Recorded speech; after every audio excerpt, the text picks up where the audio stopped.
Untamed is going to be untamed. It's going to be a little crazy. I want to talk to my people. I want to talk to my brothers and sisters. We can have grace and humility in how we interact with other people. Oh, hot dog, look at you. And nobody talked about what's really happening. And let's have conversations about what truth is.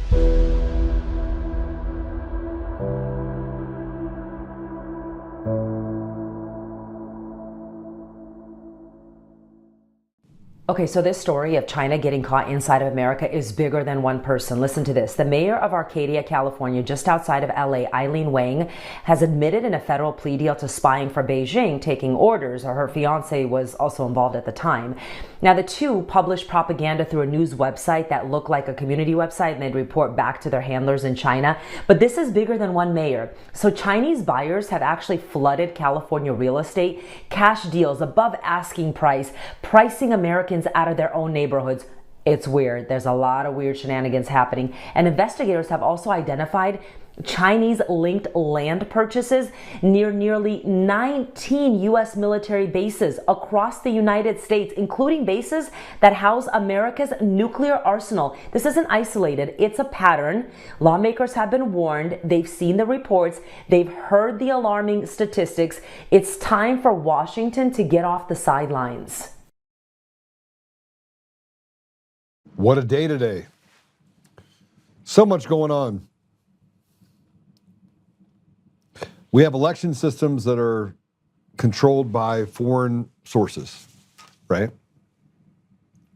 And then we got a mayor acting as a foreign agent for China. We have people whose names, I put it up on there before, that is more attuned to the alphabet, that are making laws for us, people that they're foreign born, that are taking over as judges, police officers. Look at Mamdani, the mayor of New York City, comes in and says, as a foreigner, and you say, Joe, he's a naturalized citizen. Doesn't matter. You have the call to prayer, the Muslim call to prayer that now is blasted across New York City. You have people that are exiting at a rate that is just it's untenable. You have exit taxes that have been created in California. Now they want to put them in Colorado and Washington State, New Jersey. They're basically boxing in and treating the American people like slaves. Stolen elections have consequences, and over a 20-year period of time, they were able to change the landscape of America seemingly forever. And then we woke up in the middle of it. We knew something was wrong in 2016. We knew something was wrong, and we ran for the door. President Trump came in and said, I'm going to run for president because it's a hot mess. At that point, we were $26 trillion in debt. $22 trillion in debt. Now we're nearly $38 trillion in debt. And you would say, how are we going to pay it? Well, it doesn't seem to matter because the thirst to take more from the American people just keeps growing by the day. And when President Trump came in 2016, I want to remind you that he had a less than 1% chance of becoming president. You don't remember? You had Obama and others that would crack jokes. They would go through and Obama would read his mean tweets and he would be like, he'd read the tweet and he says that you're the worst president in U.S. history. And Obama said, hey, find it for me if you would, please. And there's a video that goes through it. I've put it up several times of all the things that they said. And he goes, at least I will be president. And you had people on CBS and Fox and everyone that mocked President Trump coming in as the president in 2016. But I knew he was going to win. See, here's something I want you all to consider. 10 years ago, people in this country were innately unhappy. We had just gone through one of the largest declines since Black Friday in 1928. The absolute just destruction of our financial systems. Remember, it was October of 2008. And after that, we had people that had pensions with General Motors and Chrysler. And all of those pensions were wiped out. And those people ended up going back to work in their 70s. They worked their entire lives, went back to work in their 70s. and received Social Security in the amount of $1,500, $1,800. Pensions completely gone. Those companies were, they took General Motors, moved it over here, put it in a new corporation, and handed it over to private equity and investment firms. Restarted it. But they never took care of the 70 and 80-year-olds, some 60-year-olds that had worked their entire lives, paid into that pension program, and in a blink of an eye, it was gone. We knew in 2016 that people were still licking their wounds. And not the guys in Washington, not the guys that are in New York City. See, all of those, most of those made money during this period of triage. The arbitrage market went absolutely crazy. People were able to buy things for pennies on the dollar. I know it was my first jump into, hey, can I buy AIG for $1? So I bought AIG stock for $1. A few years later, I sold it for nearly $30. I made a bunch of money. I sat on the sideline. Now, trust me, in 2008, there was plenty of turmoil to go around. 2015, we still hadn't fully recovered. That was nearly 7 years later. I was able to, the real estate market was very shaky. It was still on unsolid ground. There was a lot of consternation on whether or not there would be any sort of economic growth. Taxes were going up, but we were really unhappy with what the direction of the country was going. And on comes the scene President Trump. And he spoke in a way that most people didn't understand. He spoke in a way that most people in politics and in media couldn't understand. But the American people heard him loud and clear. He was talking about handing power back to the American people and seeing that we had become institutionally enslaved. He was talking in a way that I talk to you every day. It's the reason why I am nearly banished on every platform. I went through and looked at it and tried to figure out, okay, people say, Joe, how come this content didn't go any further than what it did? And I was like, well, they find a way to make sure that nobody can see it. And that's not hyperbole, that's truth. And if it wasn't truth, then why does my website do so well? How do I get hundreds of thousands of people every week to come to my website?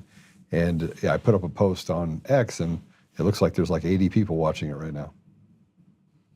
They purposely make sure that people can't see it. And my followers grow, except for on Rumble. In 2016, President Trump came out and said, we're going to just shake it all up. We're going to move everything. What's this do? Move this over here, move this. And remember, we had the House, we had the Senate. We could have done magnificent things. Nobody could figure out 1% chance. 1% turned into 10% to 20% to 50% to 70%. And do you want to know why President Trump won in 2016? It was too big to rig. See, people liked the irreverent way that President Trump mean tweeted. They liked the fact that he was authentic. They liked the fact that he told the truth regardless of the consequences. And he was willing to fight against the machine, a machine that admittedly he was a part of for decades. He gave money to the Republicans and the Democrats. He didn't care. He saw it as a big grift on the American people. He knew how to maneuver it. He became the massive influence and probably the most renowned person in real estate in New York itself. But more importantly, he mastered the art of the deal. And he brought that into Washington, and people hated him for it. And it wasn't the left that worked against him, it was the Republican Party, because they did not want to hand back to the American people too quickly, because maybe they would see that maybe they were overtaxed and they were overworked, and that the obligations of America fell too heavily on their shoulders, and that we had foreigners that were coming in droves and not taking Americans' jobs. No, they had long disappeared and been pushed overseas. We call it the boomers, the problems of the boomers that created it by sending it to India and saying, look, we don't have to pay retirements, we don't have to pay Social Security, we don't have to pay any of this stuff. We just write them a check for 20 grand and they do what would cost us nearly $20 million in the United States. But those decisions had consequences. Because as we started moving people into the United States and illegals came across the border, and this mass immigration of you just have to have this tolerance and acceptance that the left was pushing towards, we found ourselves in an untenable situation. And they knew in 2000 that they were going to have to influence and steal elections because the plan that they had was longer than 20 years. See, back in 2008, we were talking about the 2030 plan. We were talking about it overseas. We were talking about the different standards, the ISO standards that they had across technology, across how you handled different criterias and contracts with the government, and how we were moving to this place where it went from acid rain to, global warming to now it's climate change. The chaos had been created, the ink was dry, and they had to get to a place where they were able to reduce the populations in our country. So they had to come up with ways that they could run people off and move them to one place. So they walked state by state and they stole elections from the bottom all the way up. And they made people institutionally enslaved. And it's pretty obvious. And stolen elections have had massive consequences, but we were asleep at the wheel because we were dumb and happy and we were making money, and frankly, we'd gotten back to, all right, how do we get further? How do we get further? Not recognizing that as we were trying to recover from 2008, they were just planning the next set of how do they take even more from us. Now it's 56 cents on the dollar. Algos run our financial systems. It's hard to tell, what's being naturally done and what's being artificially inflated. And what makes that even more dangerous is that people play in that market. They have retirements in that market. So sooner or later, that's going to come home, and it's going to be detrimental to the people when it does. I want to put this up. This is from the Skiff. Go ahead and put up, let's go ahead and play cut 2. Here are the affidavits we have. In blue counties, 7 blue counties, voters were being contacted by Democrat candidates and outside organizations saying your ballot has been canceled, come and fix it.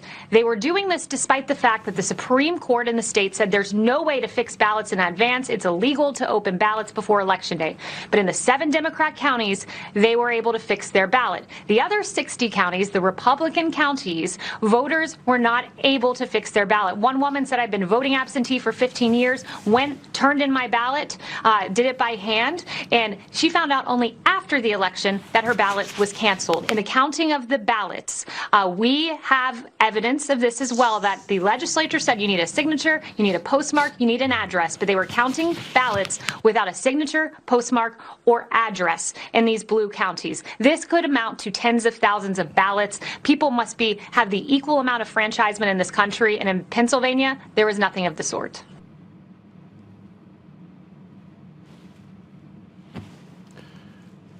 They talk about the small cons and the big cons, and I said this before when I built the model, is that the big cons are the things that you're actually walking away from. It's like 3-car money.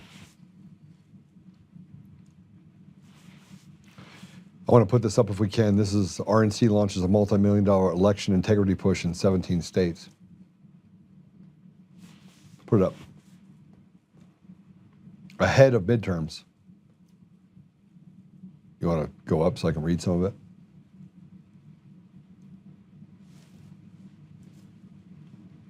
Fresh off declaring victory over Virginia, roughly $65 million redistricting ballot measure, which Republicans criticize as dark money-backed gerrymandering. Republican National Committee is looking to capitalize on that momentum. Describing the RNC as disciplined and ruthless, Chairman Joe Gruters reveals that the committee launched a multi-million-dollar election integrity push ahead of the 2026 midterms. The effort involves hiring directors in 17 states to recruit poll workers, poll watchers, and election observers, while coordinating legal and election day oversight across key battlegrounds. Okay, take it down. Now, let me just tell you guys something. We have a couple guests today, so I'm gonna move right into it. I just want you guys to understand something. It doesn't matter. With stored procedures and rootkits and some of the things they're able to do inside the systems, they can steal elections with impunity, up the ballot, down the ballot. The risk-limited audit has no effect on their ability to steal elections, to inject fraudulent, fake, mail-in ballots into the system and or generate them out using mail ballot printers out of thin air. The system is still as broken as it was back in 2015, 16, 18, 20, 22, 24. And they have stolen nearly every election since President Trump got put into office in November of 2024. And they had to have him win, frankly, because they had to, he only knew he could run one more time. And absent him coming in and declaring a national emergency based on the sedition that is happening in this country right now, and it's hard to argue to be anything other than that. They wanted to say, okay, we can get in 2 years, we'll steal the midterms, which we have the House, we have the Senate, we have Thune that basically won't pass the SAVE Act. They're standing in the way of progress for the American people. American people want it done. Again, they show themselves to be the slave masters, just pushing it down. You don't know what you want, plebes. It's supposed to be of the people, for the people, by the people. Tell me what process is of that. I would tell you right now, none of it.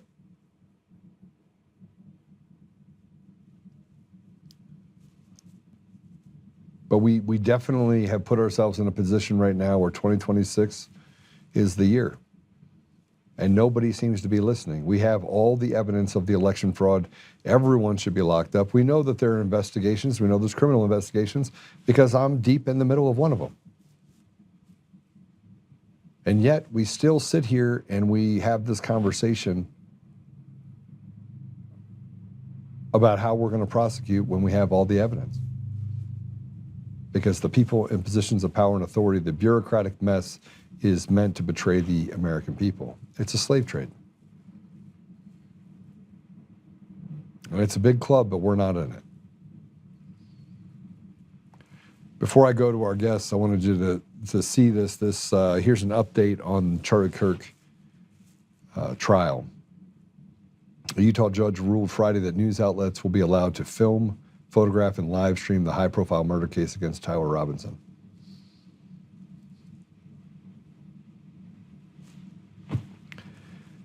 Let's go ahead and play it. The public has answered our call for action. So far, we've received more than 7,000 leads and tips.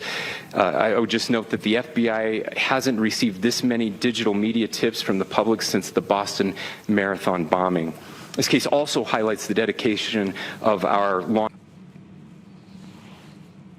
I want you to know something. When you remember when they said that Reddit, he had a thing where they had that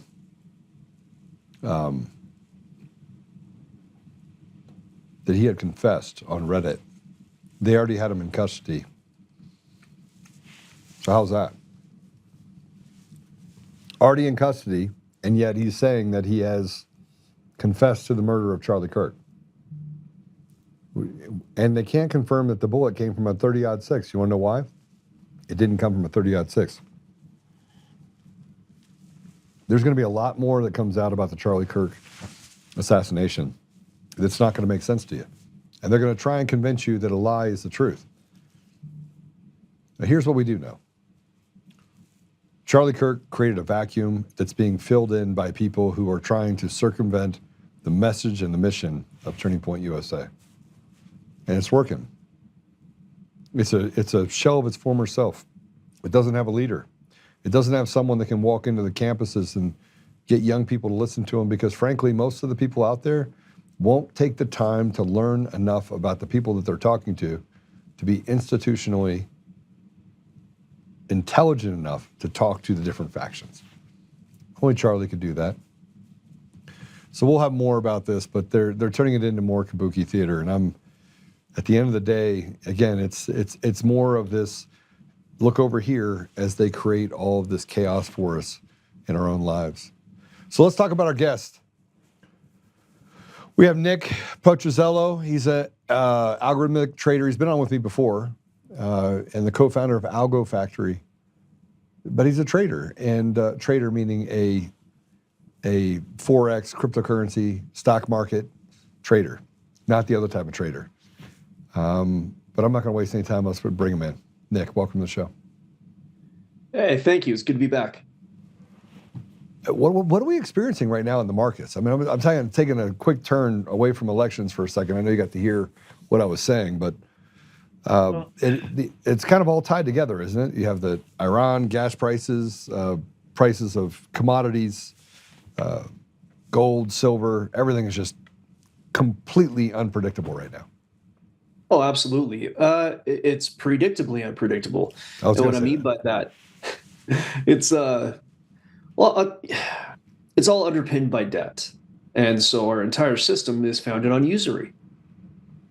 And we all know that usurious systems are extractive in nature.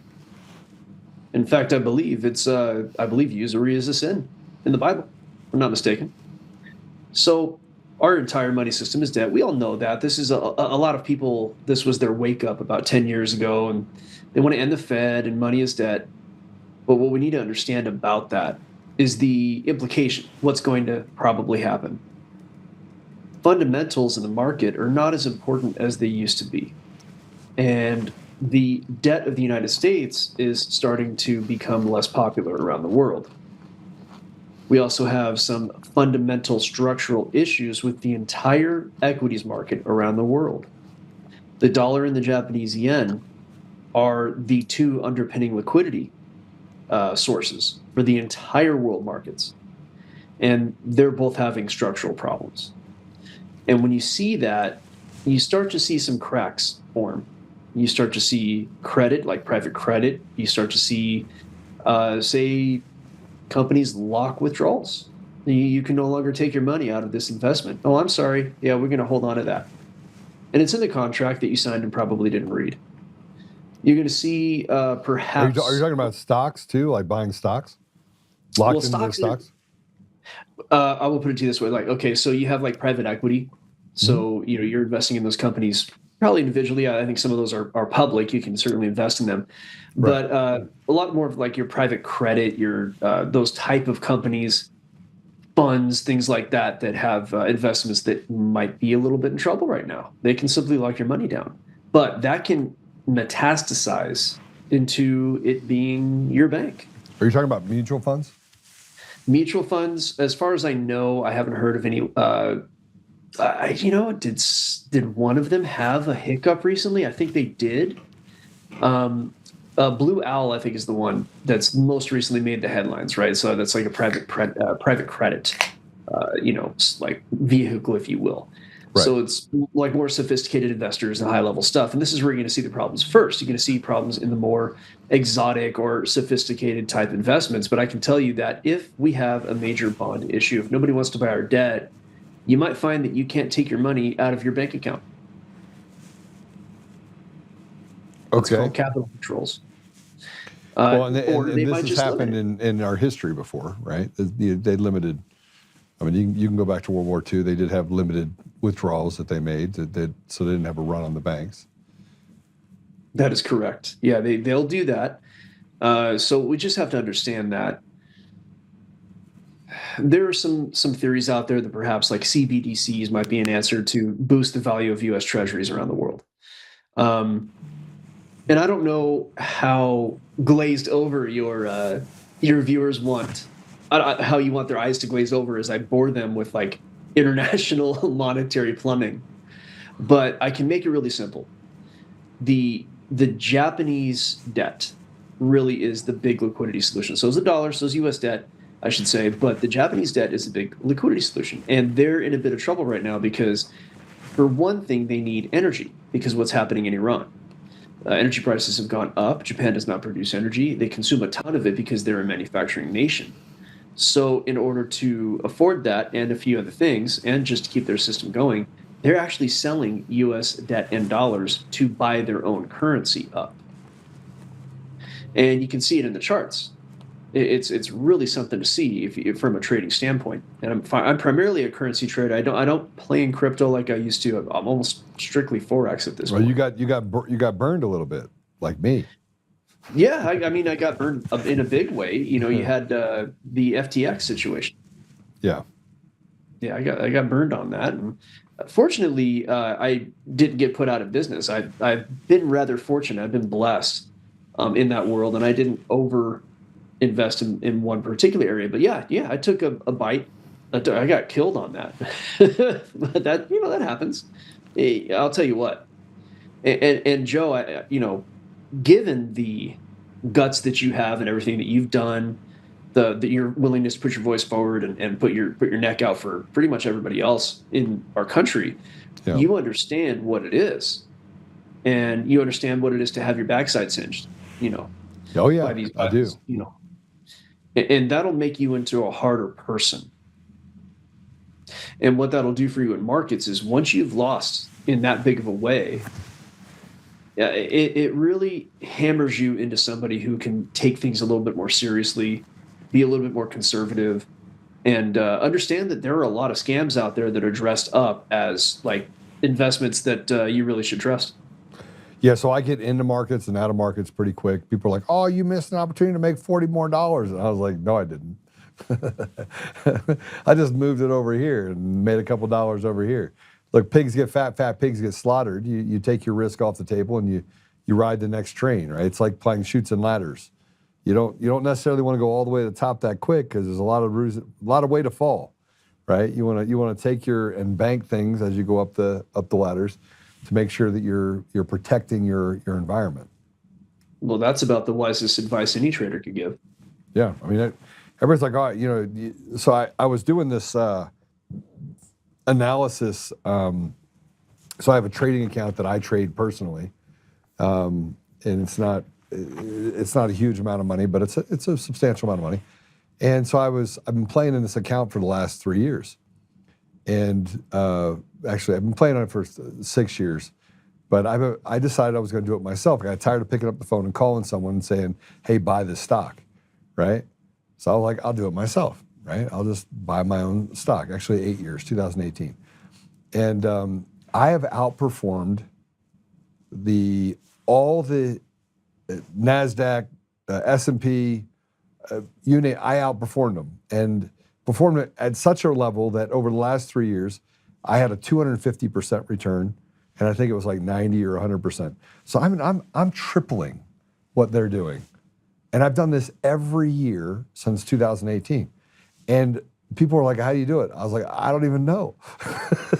I don't know. It's like my math brain just works, and I look at something and I read stuff and I'm like, I'm buying it, right? And I'm talking, man, people have made millions off of me. Because they're like, "Joe, what do you think of the stock?" And I'll go look at it and I was like, "It's trash.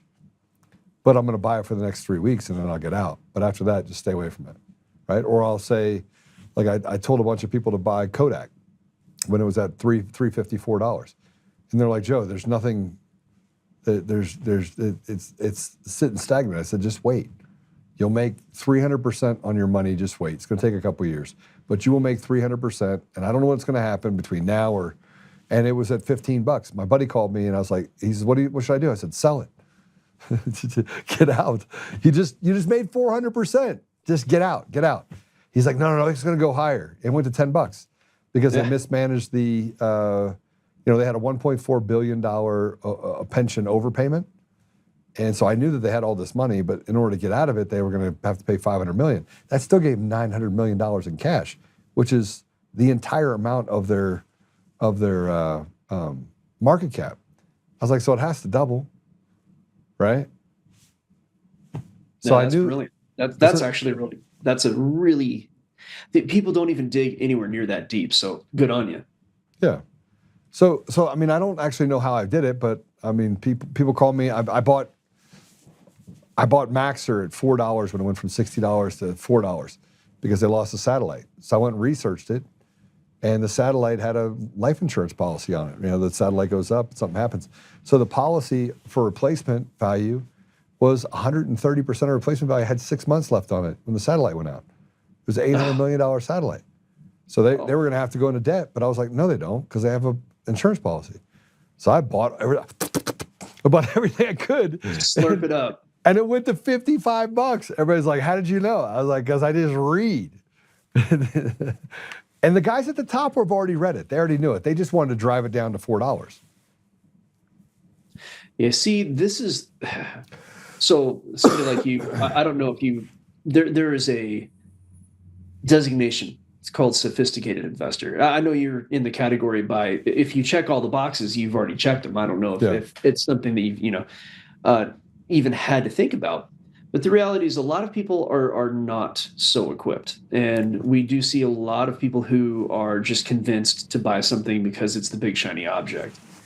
There's the famous inverse Jim Cramer ETF. If you know who Jim Cramer is, he's the guy on the news telling you, buy this, buy that. I don't know if he says exactly those things, but there's all kinds of noise and he's loud. And he's always wrong too. He's wrong quite a lot. Let me put it to you this way.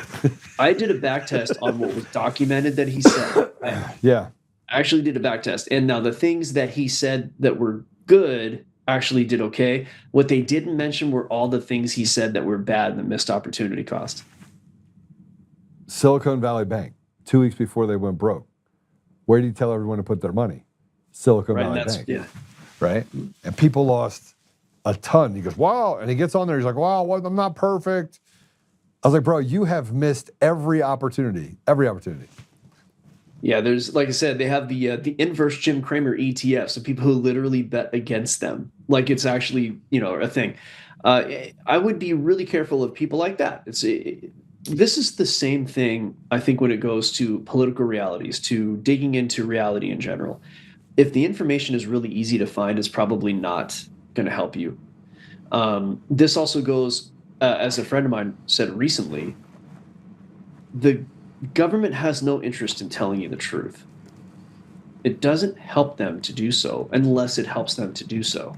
But if they need to tell you a truth that is not going to help them, they will simply not tell you that truth and they'll lie to you. The best you're going to get is lies wrapped in truth to make them sound better. So somebody like me is going to be very, very careful about. I ignore the mainstream media at this point. If I want to find out what they want me to think, that's what I watch in the end. But I actually just look at the charts. I have enough data on the charts without even paying attention to the details of X, Y, and Z to do my trades. And then I have a very, very basic understanding of what's happening in the world to give me which way the wind is blowing. Yeah, what's really weird about how I trade is, I'll use this as an example. And by the way, I'm not giving anybody advice. I'm just telling you what I did. Newsmax. So Newsmax is up to sign their new contracts. They have 25 million people that now listen to them, right? That's a significant number of people, right? So you look at their market cap, you look at 25 million, look at what they're doing financially. You see this, positive regression that's happening in their revenue. But they're renegotiating contracts, and the last time they negotiated it was at 9 million. So that's at 25 million. The stock was at $28, right? It had this big bump, went to like, I don't know, 50 or 60. But $28, it got down to like $5. So it equalized down to its basement, right? Because nobody knew what the news outlet was going to be able to survive. And it was at $6. And I was like, so I called my buddy and I'm like, bro, tell me I've got beer goggles on, but I think I should buy some of this stock. And he goes, it's a news stock, Joe. And I was like, I don't care. Let me just tell you what I know. And I walked through it with him. And he was he's been on here, Derek. He was a New York Stock Exchange trader. And he was like, oh yeah, so go buy 1,000 shares. I was like, screw that, I'm gonna buy 40,000 shares. Okay. and I called him back, he goes, you did what? All right, and it went up 8%. And I was like, well, see, I told you I was right. It went up 8%. He's like, are you gonna get out? I was like, no, because earnings are the 14th, and it's got to coincide with the increase, the 18% increase in viewership. That helps with advertising and everything else. And their new contract coming out. So I was like, it's gonna go to $10. He goes, man, but I've been right. Like every time that I've gone, I do this math in my head that's goofy, and all of a sudden it does really well. I wouldn't say it's goofy at all. Just by the stories you're telling me, it sounds to me like it's good math.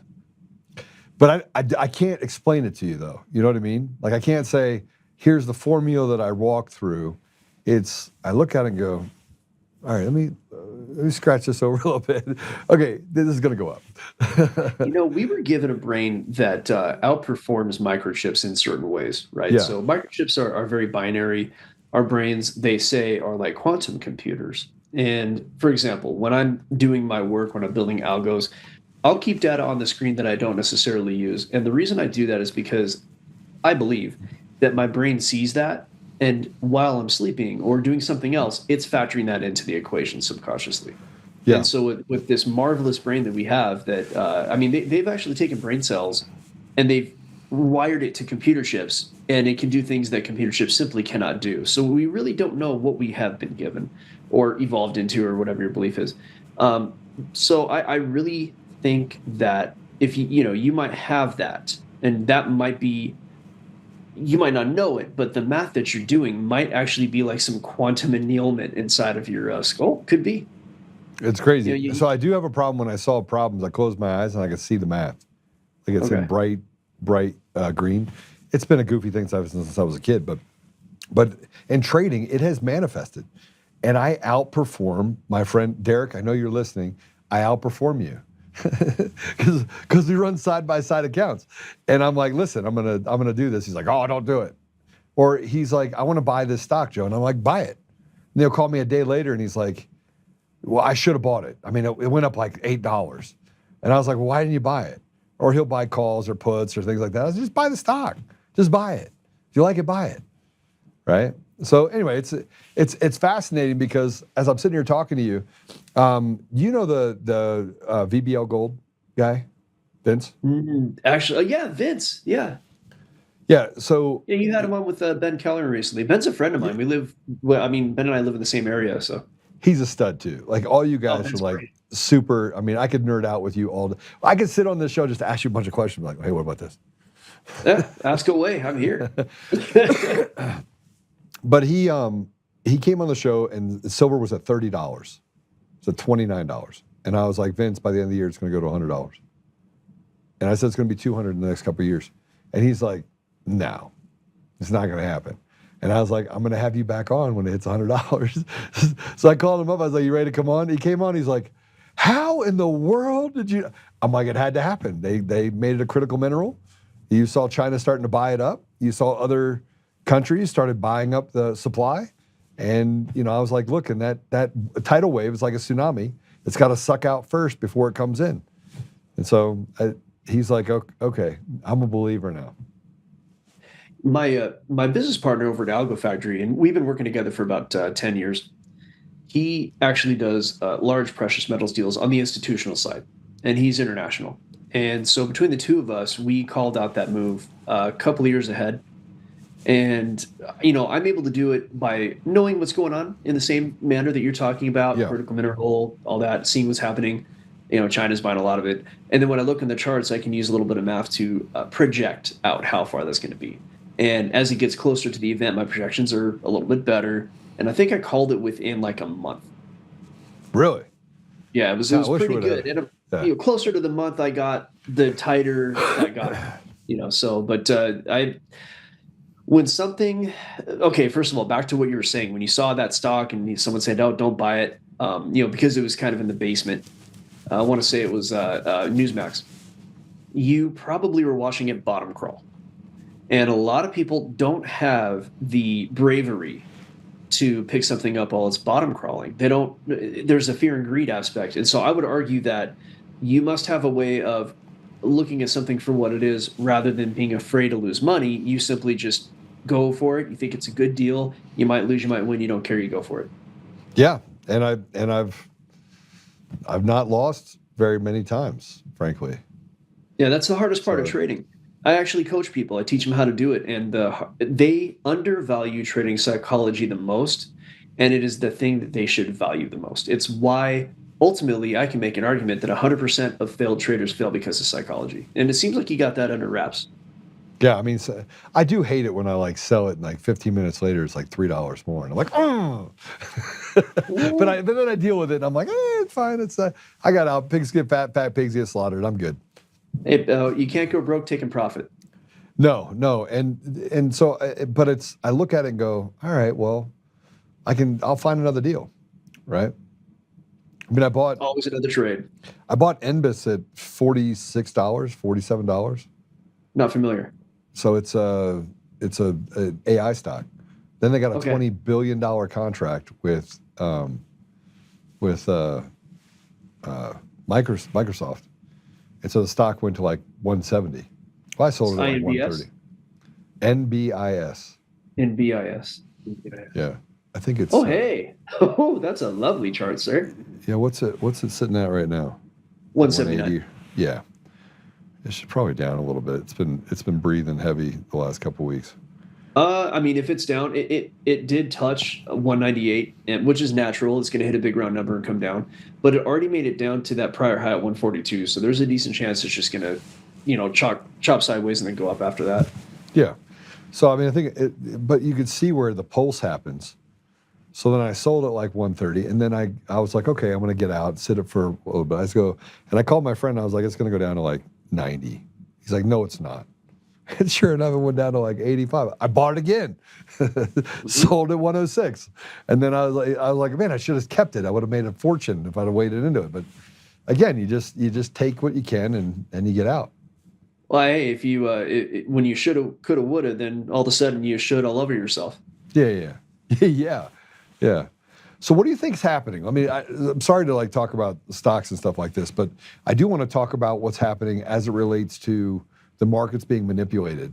So when we start talking about currencies now are seeing the same fluctuations that we were seeing in stocks. This up-down movement. Now currencies they're doing this crazy thing where you could go to 3 countries and make 100% of your money if you did it right. Sure. Well, currencies you're talking about fractions of a cent moving. So you're going to be using leverage, and there's a lot of risk that comes with that.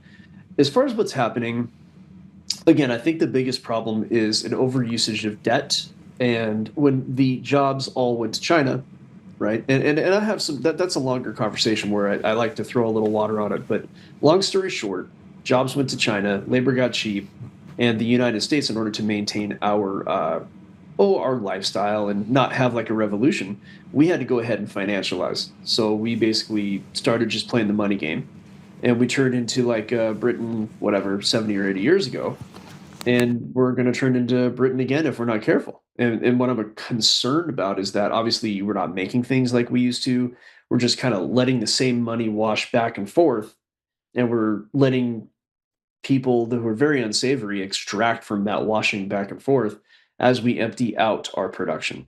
And whether it's something we can help or not, I think that there will be a reckoning. There's going to be a reckoning of some sort. It's a question of how bad it is. But the debt is the biggest problem. Everything is funded by debt. When money goes into markets, it's almost all debt. And technically, it is 100% debt that funds the markets because money is debt.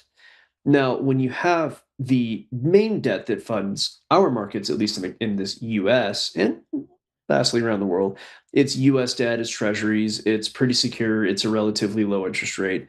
But when you stack that on top of itself over and over and over again, when you use debt to buy debt, you end up with this compounding of the risk. And you have to develop financial instruments to sort of control that out of control exponential growth in debt that happens when you use debt to buy debt. And we're running out of room to play that game. As you said at the beginning of the show, we have 38 trillion, almost $39 trillion in debt. And that doesn't count the unfunded liabilities that are probably 5 times that. And we're adding $1 trillion of that every quarter. We're adding $4 trillion or 10% a year. These are not sustainable numbers. We must keep that in mind. There will be a reckoning. It'll probably be soon. And I think ultimately it's a very complex system. What I think we're going to see is stagnation, which is a sort of inflation and deflation at the same time. You get an inflation of asset prices. You get a deflation of wages, right? So wages go down, buying things goes up. So effectively, or even your wages just don't go anywhere. Maybe you keep the same wage, but your purchasing power goes down because assets are rising. Or your wages are rising, but they're rising at a slower rate than asset prices. So if your wages increase 1 or 2% per year, assets are increasing at 5%. Effectively, that's a negative 3 to 4% negative in net gain, or I should say 3 to 4% net loss of your purchasing power every single year. But you don't think you feel it. It's just all of a sudden you go out to eat and you're like, man, I can't go out to eat anymore because we just can't afford it. We can't make ends meet. I think people are there now. and I think it's going to continue to get worse. And I don't know that there's not much we can really do about it. Do you think we're in the except for be tsunami? smart with our investments. Yeah, so let's talk about smart with our investments. You know, you can usually tell when the water's about to come in. You can see signs, and those signs will be, collapses, bankruptcies, credit instruments become more expensive, credit card companies start to limit credit card limits even if you pay on time. I mean, there'll be some indicators that we should pay attention to personally in our lives that'll give us a kind of that pause of, okay, maybe it's time to sit on the sidelines because something is about to happen. Sure. Well, it depends on which sidelines you're sitting on. It depends on which markets you're avoiding. I think we're going to see a melt upwards with very violent corrections downwards. We're seeing the melt upwards right now. You take a look at the NASDAQ, and it's just there's irrational exuberance in the market. And I've been calling it out. I've been watching these kids on Twitter who think they're traders, and they're saying, "I'll never trade again. This price action sucks," because they keep shorting a market that won't go down. Okay, well, I think we're approaching a time when I think your dollar is going to devalue at a rate to where the markets can only really go up until there is a reckoning. So the market's going up is the water going out. And that's always kind of been that way, but we're getting to a point now where unless the world wants to purchase our debt, then the markets going up are still going to be not enough for us to keep up with expenses, and you're going to get a deflationary crash. The cracks to look for to really answer your question, I would say we're already seeing them. Now, we're seeing layoffs. They're blaming AI for it. They're saying, "Oh, well, AI is taking all these jobs. We don't need you." No, I'd say that might be anywhere from 50 to 80% excuse. And they're just laying people off because they can, right? Well, I mean, look, AI on our part is causing us more pain than it is anything else in the tech industry. I'm just going to tell you right now, it's because it's inconsistent. It doesn't necessarily give you a true north. It's based off falsified data. So these are machine learning models. This isn't artificial intelligence. It's machine learning. So you're literally pre-programming these things up front. One of the things that you do on the algorithmic trading is yours is a little bit different because it's looking at historicals of actual true data. So AI has a tendency to work better in algorithmic trading than it does in the real world, because the real world is, hey, there's 200 genders, and the AI can't. It looks at it and goes, that's bullshit, and then the system's like, no, override.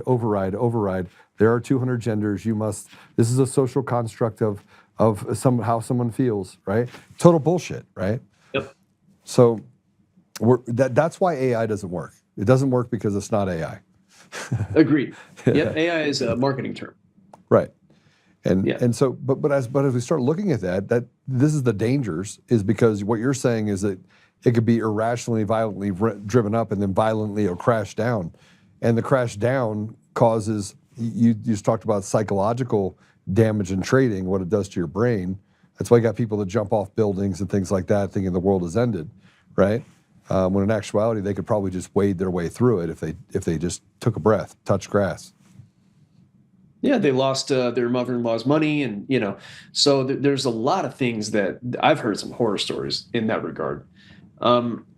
Interesting that you say that about the fact that you're saying AI is not AI. I don't hear a lot of people say that, and we say that a lot over on ESW, which is a podcast that I'm part of. So interestingly enough, they have this thing called AI slop. And I didn't coin this. So, AI slop, everybody says it, but it's work slop. It's slop on the workplace that they have to go back and correct. So even like white collar or even low level white collar jobs, HR people doing small documents, things that anybody can really do, you have a lot of people slopping those together. And they've done the math. And apparently that's causing more work to go back and correct than it would have been just to simply do it yourself the first time. So I think that, like you're pointing out in your own direct experience in the tech business, and we're hearing elsewhere, AI is probably not taking productivity. I will say, and I've seen, like, for video production, it saved me a lot of time. I have a friend of mine who's was trying to negotiate a lease because he wanted to open up a brick and mortar, a restaurant. And he was going back and forth with these guys. And instead of paying his lawyer to go through this entire contract, He just ran it through AI, and in 10 minutes, AI told him, okay, this is not going to work for you. You're not going to like this and that. So he was able to save a lot of money on lawyer fees. There are a lot of instances where I think AI is already able to contract a lot of the human inputs into a business. But only where truth is the constant. Right. Right. Only where truth is not ambiguous. Truth doesn't have a flavor. It's not politically motivated. Any other way that you actually filter it, though, it fails. It fails. We're seeing it fail with Grok. We're seeing it fail with ChatGPT. You know, it's the shiny object where it can write out papers for you, and even when it writes out contracts, it'll get the contracts wrong because, again, it's still centered on the ambiguity of truth, because there's still a part of it that it says that you should be able to do this. In the real world, that just doesn't work. It's like going to law school and practicing law. They don't touch. No, sir. No, that's my cousin's a coder, and he calls it a bad gambling addiction. AI. He says that you build these agents, and they work for a little while, and then they screw something up, and you got to spend more time building the agent than you would have just, like I said, if he would have just done the work himself. Half the time, it's more than half the time, it's like that for him. Well, and so I saw one of these ads that were online, and it said, and this is, I mean, I want to talk a little bit about your organization specifically, but I went and put $1,000 into this algorithmic trading platform. I forget what it's called. I'm not going to tell you what it's called because obviously it doesn't matter. But I look up, I put it in there 3 weeks ago, and now it's $1,600. Is it lucky, or is it? I mean, tell me about it, because I'm like, man, it outperformed me dollar-wise. Sure. So Algo Factory.tech is our company, and I teach people to do it manually. Right? I teach them to build an algorithm manually. So a lot of people hear algorithm, they think supercomputers and thick glasses, and they think they need to know how to code, and this is simply not true. One of the videos I put together at the beginning says, like, going to the store is an algorithm. Tying your shoes is an algorithm. You go left here, you go right there.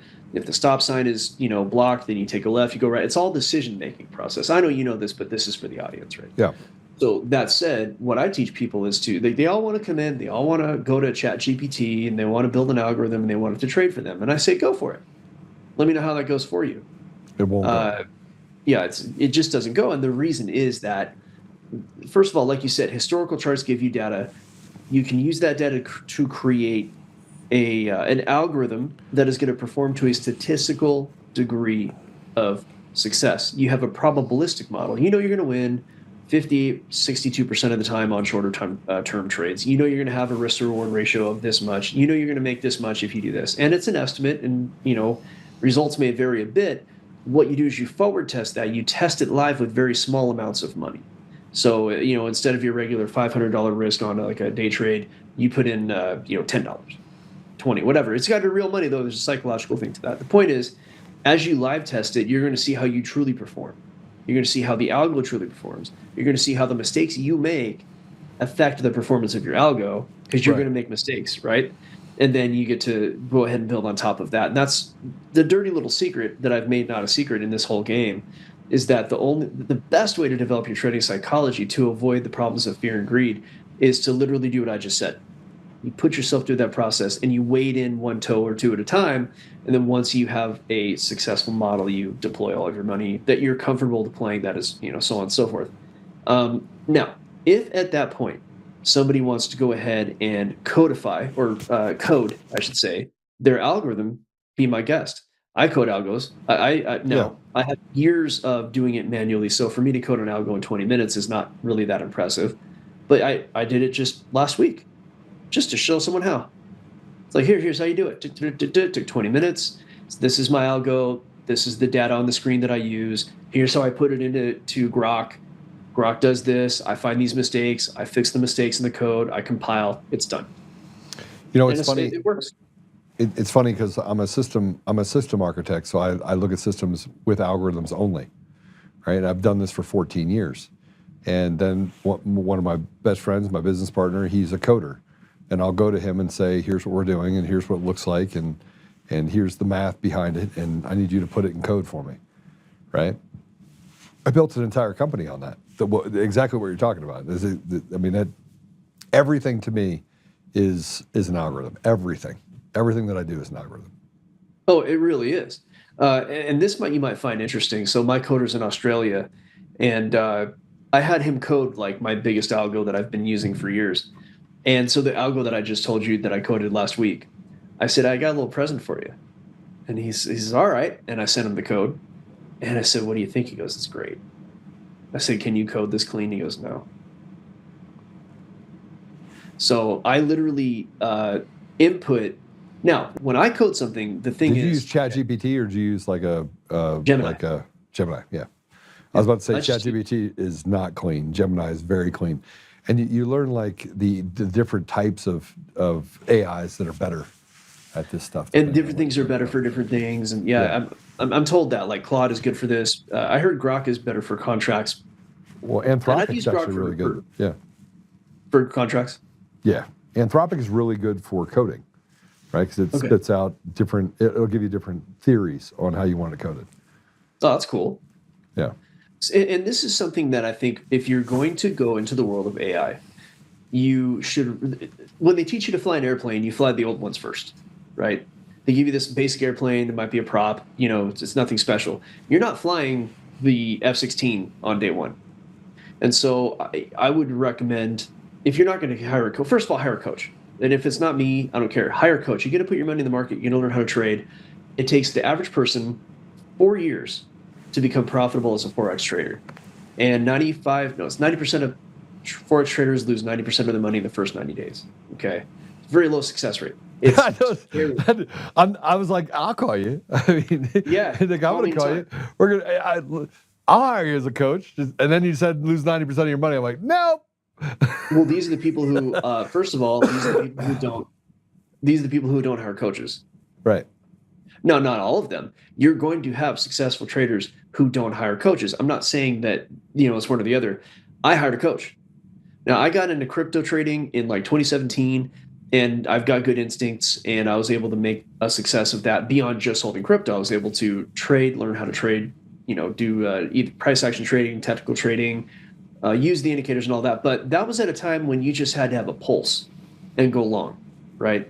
And so when that bear market started, I'm like, I knew it was going to go down for a while. It already gone down a fair amount. And I'm like, this might be something that doesn't come back for a while. And we didn't have the understanding of crypto then that we do now. We didn't know as well about the 4-year cycle, so on and so forth. And so I migrated over to forex because that's a stable market. It's predictable. It's currencies. They're probably not going to go anywhere, not for a long time. And when I migrated to forex, I hired a coach. I paid him thousands of dollars, right? I didn't mind. So with anything, you're going to increase your probability of success exponentially by hiring a coach. But let's just say you are one of the 10% who make it in that 4-year period. Would you rather make it in 4 years, or would you rather make it in 1 year? That's a big question. You're losing 3 years of trading because you didn't want to pay, which is $100 a month to a guy like me, $300 a month to other people who don't do as well as I do. I would really recommend hiring a coach just for those reasons. And on top of that, one of the biggest things that happens in trading is people get very discouraged. And a lot of it is because they don't go through the process that I teach. But you could have a perfectly good algorithm and lose like 3 or 4 trades in a row, and you're like, forget it, I'm out. But the reality is you had a perfectly good algorithm. You just didn't have the rest of your situation built up. Right. Trading is not, you're not just rolling the dice and you're going to click some buttons and stay home and never have to leave the house again and make money. It's not like that at all. If you want to go get a degree in anything that's going to pay you, it's going to be at least 4 years. In trading, it's going to cost you a little money and time, and it's going to be not a lot of work. It's going to be simple work, but it's like a marathon. Marathons are not easy. They're very simple. It's one foot in front of the other. You just got to do it for 26 miles, right? It's the same thing with trading. You got to do the work, and don't expect to get rich. And anybody tells you you're going to get rich is probably trying to take your money.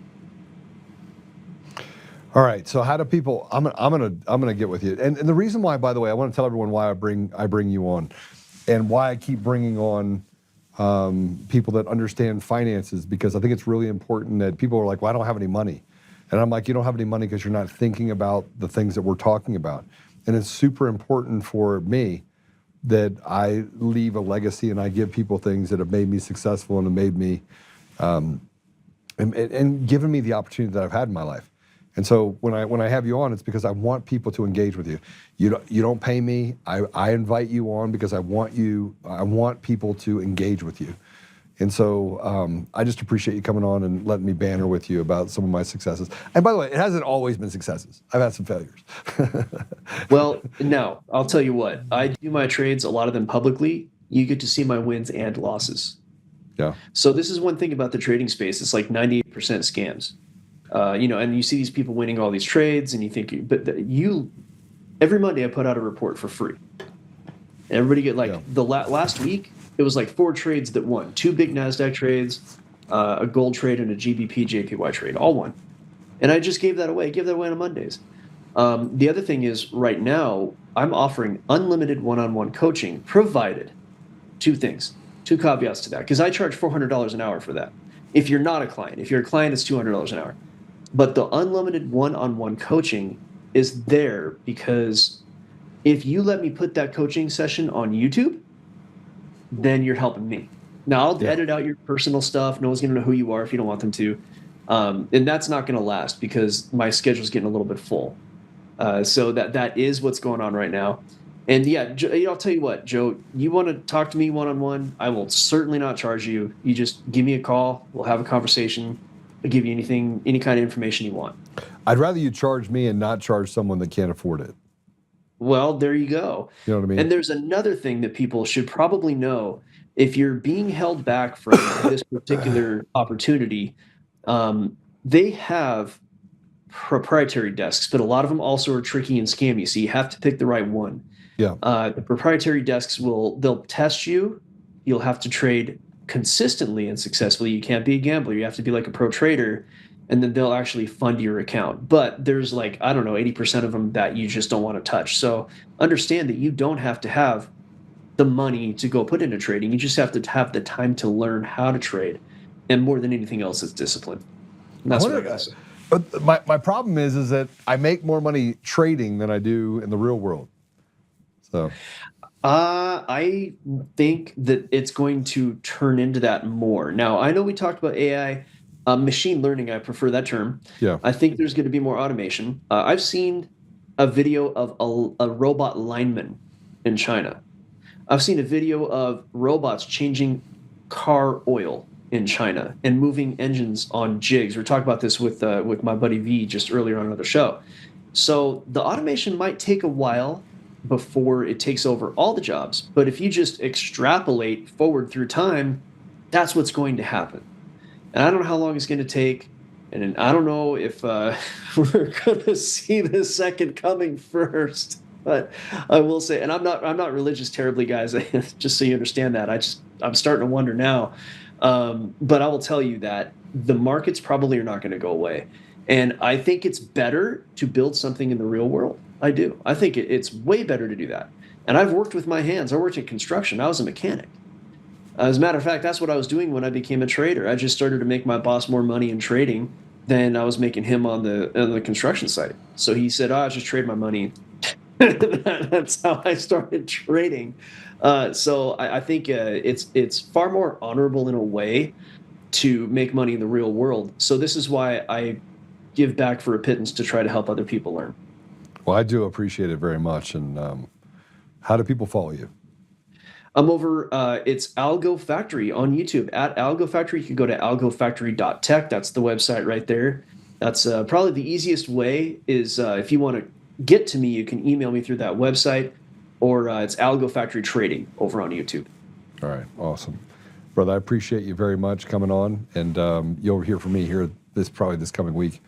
And I'd love to just pick your brain off and show you my account so I can show you that what I'm saying is real. Yeah, I trust you, but I appreciate that, and thank you for having me on. It's a pleasure. All right, God bless you. Ciao. Thanks, Nick. I bring people like Nick on for this reason. He is so smart, and I don't think you guys understand that the opportunity you have when we're sitting here bantering back and forth. that it has for you. And some people are like, oh, I don't have any money. I don't have any money. You know, I talked about that trade account for $1,000. I didn't add in the other two parts, which is I did make some adjustments to the trades that it was making. That turned $1,000 into $1,600. It's not hard to do. You just have to touch grass, right? You have to be able to look around and learn. I was taking an Uber over here, and then we're going to go to a break because I have two other guests that are coming on to talk to us as well. But I was in an Uber and I was talking to this guy, and he's lived in Denver for 15 years, came from LA, and we were just talking about things that he's doing. He says, I work at Frito-Lay, and you know, I keep saying I'm going to go out and do my own thing, and we're just having a conversation, just having a conversation in the Uber, and I started walking through, and he says, well, I want to do this, this, and this. I won't share all of it. And I was like, okay, but before you do those three, these are the three things that I think you should focus in on. And so we sat and talked for an extra 15 minutes. Matter of fact, he kept missing the turn to get me into the office. And I was like, finally I turned left. I had a meeting I could go to, so sorry, I'd love to talk to you more. But he's like, nobody's ever told me those things. And so it's important that like people like Nick, and you're gonna love our next guest as well. They offer you something that, frankly, if you were walking by, you wouldn't know what it was. So I'm asking you to take the time, look at it, even if you don't have money and you're listening, to slow down just a little bit and to try it out. I know you don't have to try it out with him, but I would go explore things with him because he's super successful. And again, he just told you he was a mechanic. He's a mechanic that now is a trader that offers his services out to other people, and he's been ridiculously successful. I mean, renowned as being very successful at what he does. So we're going to take a commercial break. When we come back, we're going to be met with Michael Vecchione, he's been on here before, and Jimmy Dennedy. And so these are a police officer and a prosecutor, two of my favorite people. I missed the last time that Michael was on when he had Patrick because I was stuck doing something. And so I'm looking forward to this. We'll take a commercial break, and we'll be right back.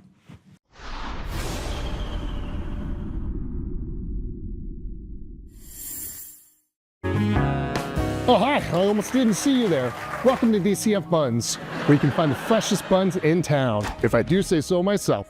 Oh, our master bakers teach class every week.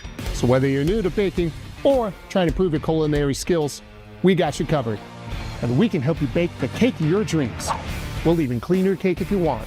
And if you don't want to bake anything yourself, we have loads of fresh buns available in a variety of shapes and sizes. Check us out at dcfbuns.com to learn more. DCF Buns, we keep the buns hot and the deals hotter. Buns.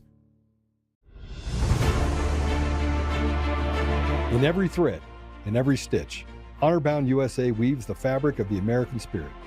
It's not just apparel, it's a testament to God, family, and country.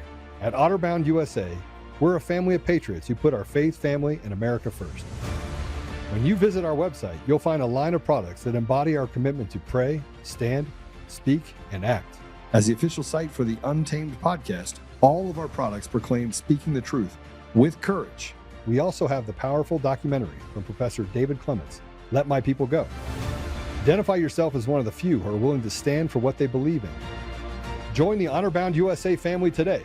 Wear it as a badge of honor, commitment to the values that shape us, and a pledge to the bright future we will build together. Because when you're honor-bound, you're not just wearing a brand, you're embodying a lifestyle.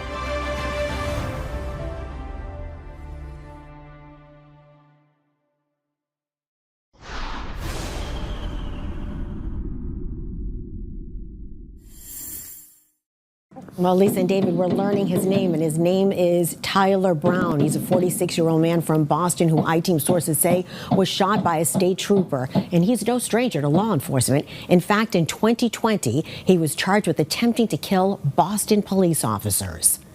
This is a photo of Tyler Brown from an officer safety bulletin that went out this morning in Boston. At about 12:30, Boston police officers attempted to do a well-being check at his home in Dorchester after his parole officer reported that he made suicidal statements. He was also allegedly seen on FaceTime with an assault rifle and said he would use it. The bulletin also mentioned his phone was pinging in Cambridge. Shortly after the bulletin went out, these videos of Brown were taken on Memorial Drive. He's seen walking down in the middle of the street, terrorizing drivers, waving and shooting a long gun. Witnesses say he shot at cars and in the air before I-Team sources say a state trooper shot him and he was taken into custody. And we're working to learn more about Brown's condition. As for the attempted murder charge, in 2021, he was sentenced to 5 to 6 years in state prison, followed by probation, and was ordered to undergo mental health evaluations and treatment. David, Lisa, really valuable. Now, I want you to know that we talk about what's happening in society and the breakdowns that happen, and that's why we have Michael Vecchione and Jimmy on. Just to tell you a little bit about Mike, you guys already know this, but he was a former chief of the Rackets Division at the Brooklyn District Attorney's Office. He has a career prosecutor spanning 4 decades, and he co-authored 4 true crime books and 2 true crime Kindle singles. His latest true crime ebook, The Sculptress, is now available. Jimmy. So Michael and I have talked about Jimmy before on the show. He retired from law enforcement, found a different calling, but he established a prison ministry. And you guys all know the fact that I always believe in breaking off the rearview mirror, that I've worked with the Dream Center, guys that served 10 years of a 20-year sentence and restating their life and reviewing that scarlet letter, and the things that I've done for, gang members and flag football and all the things that I've done in order to reach in and then touch the lives of young men that, frankly, are headed down a path that nobody wants them to go down. So Michael wrote a book. He authored the story of Jimmy's journey from Brooklyn's toughest cop to prison ministry, and that is Hard Guys Cry tells the story. So, gentlemen, welcome to the show. Thank you, Joe. Jimmy, I think you got it. Okay, you can hear him. How you doing, Joe? It's been a while. Oh, I'm just living the dream, brother. I don't know whose dream it is yet. I'm trying to figure it out, but busy getting myself in trouble everywhere I turn. I'm always in some trouble and somebody getting mad at me. Doing okay. You're doing all right. Doing all right. Yeah. Keep it going. Keep it going. So thank you for having us. I guess I'll start off. I'll just tell you that, Hard Guys Cry, quite frankly, it was an honor for me to write the book. I've known Jimmy for 45, maybe even 46 years now. And we met when you're only 50, so you guys were just hanging out when you were like 4? Yeah, well, you're like 3 or 4 years old. Exactly. We met in kindergarten, actually. That was where we met. And so I met him when he made an off-duty arrest in his career of a guy that killed 2 of his colleagues, 2 police officers at the 79th precinct in Bed-Stuy in Brooklyn. He was off duty, happened to be in the precinct that night to return a pair of boots to a fellow cop or show a pair of boots to a fellow cop that he had these boots, and he heard when he was at the desk talking to the desk officer about the 2 cops down, and he drove to the scene in his private car. And when he got there, and Jimmy will tell you the whole story, when he got there, there was a dead guy on the street, and it wasn't one of the cops, but it was one of the bad guys who had been in a shootout with the cops, who had gotten killed. We believe by his buddy. I think his buddy shot him, in the shootout. And what Jimmy saw at the scene was a trail of blood that went from one side of the street to the other, and then disappeared. And he kind of figured out that there was a car there, and that the person who escaped, and we knew there was a guy who escaped the shootout, it was a second person, got in the car and took off. And Jimmy got in his car and went to the hospital because the 2 cops were thinking that he thought that they needed blood because they were obviously badly injured. And when he got to the hospital, both of them had passed away. They were dead. But on the way to the hospital, he passed an automobile accident, a car crash. And after finding out that the 2 cops were dead, he grabbed another of his colleagues, another off-duty cop. Oh, no, I'm sorry, a plainclothes cop, and said, "Come with me. Let's go back. I want to go back and check out that automobile crash. Something about it told me." And there's an incident in Jimmy's life, or a thought in his life that kind of made him do that, go back to that scene. And when he got there, make a long story short, he was the guy. The guy had crashed because one of either the cops had shot this guy in the leg. And when he got into his car to take off and escape, he ultimately bled out bled out to the point where he passed out, and that caused the accident. And what Jimmy did was, having been at the scene, he knew there were witnesses to the actual shooting, and he called back out on the radio to the scene and said, "Can you bring that witness to where I am?" And they did, and a woman walked up to the guy who was now on a gurney and said, "Yeah, that's the guy that shot and killed the cops." He made the arrest, and the rest that they say is history. Something happened in the ambulance, and I'll let Jimmy tell you that part of the story, because that's another interesting, very, very interesting part of the case, that later on he hears something on the street, and it turns out that was something that was actually ultimately came true. So I don't want to dominate this. This book is about the guy when I'm looking at the screen to my right, and I think he should pick up the tale. So Jimmy, why don't you start with what happened in the ambulance? And by the way, Joe, the guy who was charged with this killing was a member of the Black Liberation Army. He was also in Attica, and if you know your history, in Attica there was an Attica riot in which people were killed, in which cops were killed, and correction officers, inmates, etc. And he was one of the leaders of this thing, and he got out because of a ridiculous ruling by the governor of New York, who gave basically blanket immunity to everybody in the incident. And he was in Brooklyn, and people said, "Oh, he was visiting, he was meeting a friend." Yeah, he was visiting someone. They were about to plan another robbery, and who knows what would have happened at that robbery. So anyway, this is the guy who gets arrested. He gets put into the ambulance, and Jimmy and his partner, Paul Siracina, who's unfortunately no longer with us, an incident occurred in the ambulance. So I have him in the back of the ambulance. He's a big guy, big, strong guy. And like Mike told you, he started the Attica riots. He was a big, strong, tough guy, right? So in the ambulance with interrogating him, and I said, why did you shoot the cops? And he said, "They shot me first." So now I know I got the right guy, right? With that, he grabs my gun that was on my belt on the side, tries to pull it out. Now we have a tug of war with the gun. And he gets it out and he's moving it around. So we had to use the force that was necessary to remedy that situation, which we did. And they took him to the hospital, and we took him in the emergency room, and the nurse was working on him, and they took his pants off, and behind the belt buckle that he had like a cowboy type belt buckle, was a .22 Derringer. Right? And he also had handcuff keys in his pocket. So I got to interrupt for 1 second. Jimmy's very modest about this. When the guy pulled the gun out of his holster and pointed it at his partner in the ambulance, and what Jimmy did was he reached over and was a revolver, of course, and he grabbed the barrel while the guy was pulling the trigger, so a bullet couldn't come out and kill his partner in the ambulance. And the struggle occurred at that point. After that, and he gets to the hospital. So it was a cylinder, like the cylinder has to turn.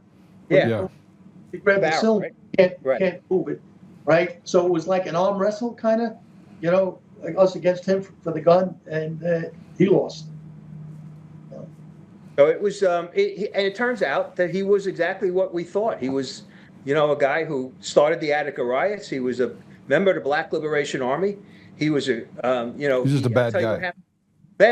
A bad guy, and he winds up at some point leaving Brooklyn after all of this goes down. He goes to Virginia, and he holds up a liquor store and kills somebody in a liquor store in Virginia. So, wait, he did this after this? Yeah. What happened? How did he get out after he killed 2 cops? Well, he got out because it's a very, very long story. The main witness to the case during the time that I had it Jimmy tells me when I met him that the main witness originally, who was in front of she was moving into the building in front of which the shooting took place, dies in the hospital. She went into the hospital. They originally thought she had a cold. And it turns out, what does she have? Encephalitis, Jimmy? Herpes viral encephalitis in the brain. Encephalitis. So the main witness to the case is gone. And the other thing that happened is that the cop's bullet that was in his leg, he refused to allow the doctors to take it out. And a judge who we went before to order him to take it out refused to do that as well. So we had a case that was ironclad, which turned out to be paper mache at the end of the day because of the loss of the witnesses and because of the fact that we couldn't get the bullet out. It was unbelievable. And the case. And one more thing I'd like to add. Right, I was on patrol in Bedford-Stuyvesant during this trial, and oh yeah, you should tell him the story, right? A fella comes up to me, and he says to me, "You Jimmy Dennedy?" I said, "Yeah." And he says, "You locked up the guy who killed the 2 cops?" I said, "Yeah." He said, "You're not going to get a conviction." He said, "They have 2 people on the jury that are not going to convict." I said, "Really?" So I notified the district attorney's office, about what this particular guy said, and Mike will tell you the rest, how it went down. Well, it turns out that this is a street guy, Joe. This is not some cop. This is not some lawyer. This is not somebody who knew anything. He knew that the defense had fixed the case. They had 2 people on that jury who, at the time when the jury went out, they were charged. The charges were the murder of the cops and the attempted murder of Jimmy and his partner in the ambulance. Those were the charges. What happened in the jury room is that, we found this out later, is that the 2 people who ultimately did not convict told the jurors, listen, if you guys if we vote that the attempted murder of the 2 cops are not guilty, we promise that we will vote guilty on the murder of the 2 police officers, okay? The 2 off-duty cops, I don't know what the situation was, why they had gotten to them, but they got to them, and they said, the other jurors said, okay, we'll, because they wanted to convict the guy of killing the 2 cops who were on duty. Guess what happens? They vote.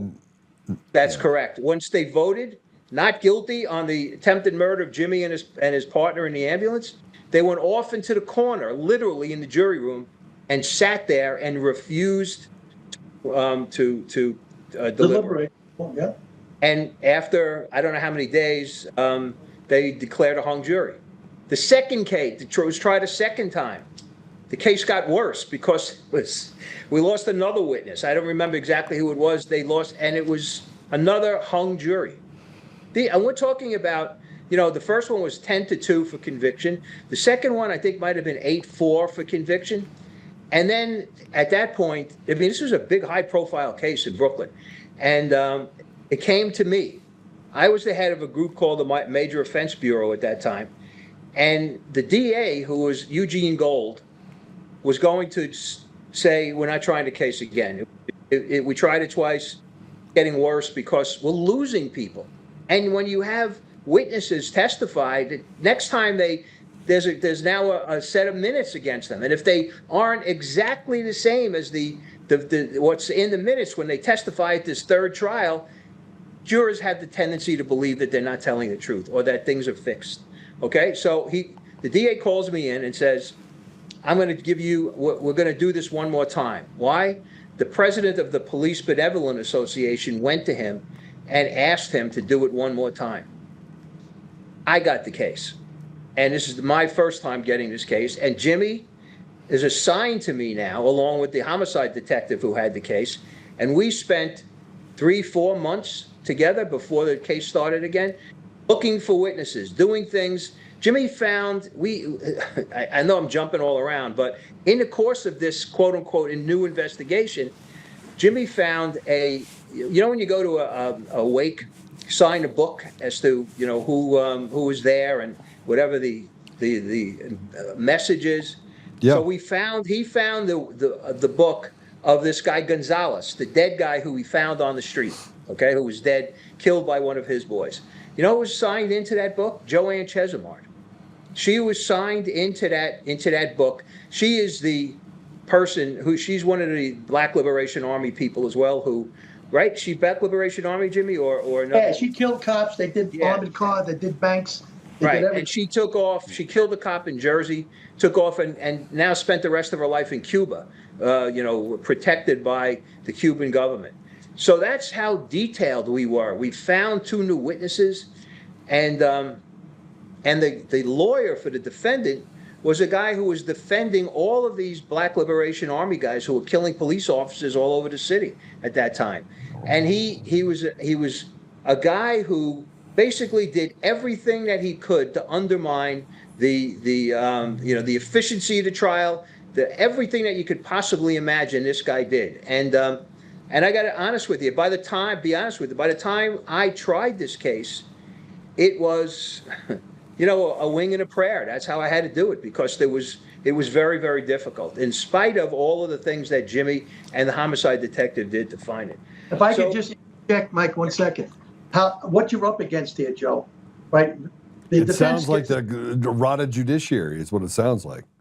The defense has a right to look at the evidence, right? They have to look at the evidence. Yeah. So they were looking at all the evidence and stuff.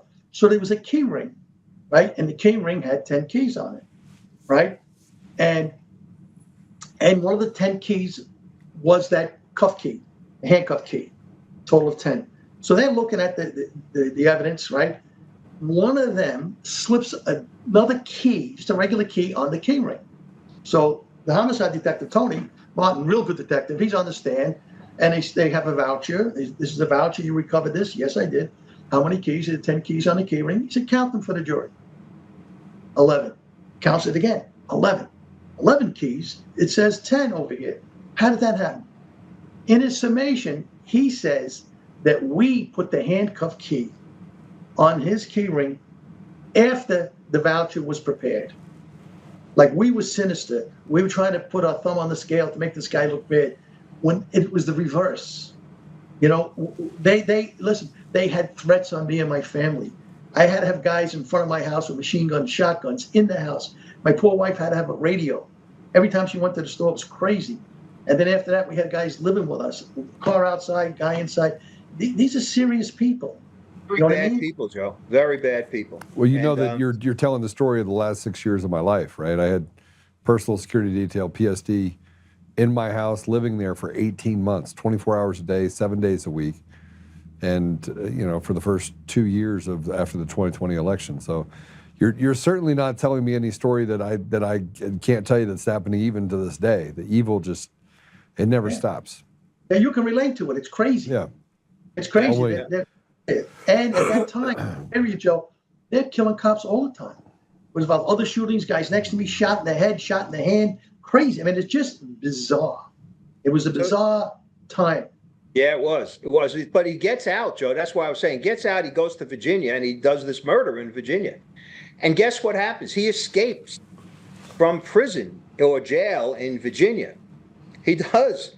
I'm at my desk now. I leave the DA's office, and I'm sitting at my desk, my law office, and I get a call, and it's a cop from some precinct in Brooklyn. And he says, "Are you Mike Vecchione?" I said, "Yeah." He said, "Look, we're calling because we got somebody spotted this particular individual on the subway near your office. So we're alerting you to the fact that he's there, there may be some trouble, may have bad blood, etc." I said, "What station did you find it? Did somebody see him?" They told me. He said, "I know where he's going. He's going to the Bronx to visit his father. His father has an apartment in the Bronx, and that's where he's going." I said, "Pass that on to the people who are looking for this guy." Guess what happens? They go up there, they arrest him in the Bronx. That's where they found him. Brought him back. He gets tried. It was Virginia, right? Or North Virginia? Yeah, no, or North Virginia. Virginia. He gets tried in Virginia, and he gets convicted, but he gets out again. He gets out early. I'm not sure why. Ultimately, he He gets out. I don't know what happened to him or how he's no longer with us. He's dead at this point. But this is a guy who lived a charmed life. When I tell you a charmed life, his wife, who helped him get out from under the charges at the in Attica, became one of his defense attorneys, and she was a very, very wealthy individual whose father was bankrolling, the defense. They called a Supreme Court judge, New York State Supreme Court judge, to testify as a character witness against this guy, and none of it was legitimate. It was the most frustrating thing you could possibly imagine, Joe. And at the end of the day, and I'll tell you this, and Jimmy knows the story. The case ends on a Friday. Jury goes out. Saturday, we go back, and I'm with Jimmy and the homicide detective and Paul Siracina, the other cop who was in the ambulance. They're in my office, and we're waiting for the verdict. And we get a call, there's a verdict, right? And of course, it turns out to be, at this stage, at this point, a not guilty. I'm not ashamed to tell you this. I left the courtroom, found an empty witness room in the courthouse, sat on the floor and cried. That's how much time and effort we spent. I spent, he spent, and everybody else spent in this case. It was just unreal. And but the very, very, very best thing that happened as a result of it is I met this guy, and I became the best of friends. We got to know each other. Our families got to know each other. And when he came to me or called me a few years ago and said, "Hey, Mike, you're writing books. Maybe you can do one, about me and my career." And Mike, if you back up a second, right? Yeah, go ahead. Joe, I had two guys break into my house, and they come up onto the second floor where the bedroom was. My wife was sleeping next to me. We had a 2-year-old baby between us, and down the hallway was my oldest son, who was 12, sleeping. And I hear creaking coming up the steps. These guys had broken into my house, cut my phone wires, right, so I couldn't call out, right, and came in my bedroom with guns. My puppy was barking downstairs. I heard him. I heard creaking. I thought it might be my son going to the bathroom, but it wasn't, right? I had 2 guns up on the armoire. I took them down. They came in my bedroom, and the shooting started, right? Shooting in the house. They're running down the stairs. They go out. One guy was shot. One guy went the other way, right? And it was just bananas, psychologically. You know what I mean? You had this other case with the shooting with the cops. Now they're in your house, and they cut your phone wires. You know what I mean? They know you're on the job. It's bananas. So after all this, right, they want to indict me for attempted murder for shooting this guy because they shot him in the back. In the house. In the house. Yeah. So I had to get a lawyer. So I reached out to Mike, my buddy, and I told him the story, and he wound up coming in the grand jury with me. Wait, you were a police officer at the time. Yes. Somebody's in your home. Yes, 2 guys. You're a HVT, high value target for the bad guys. Mm-hmm. Yes. Right? And they charge you with attempted murder. Because no, didn't charge him. Didn't charge him yet. Let me tell you what happened. Okay, before you do that, yeah. I'm going to take a quick break so they can do a tape change. We're going to take a quick commercial break. We'll be right back. I want to hear this part. We'll be right back. Okay.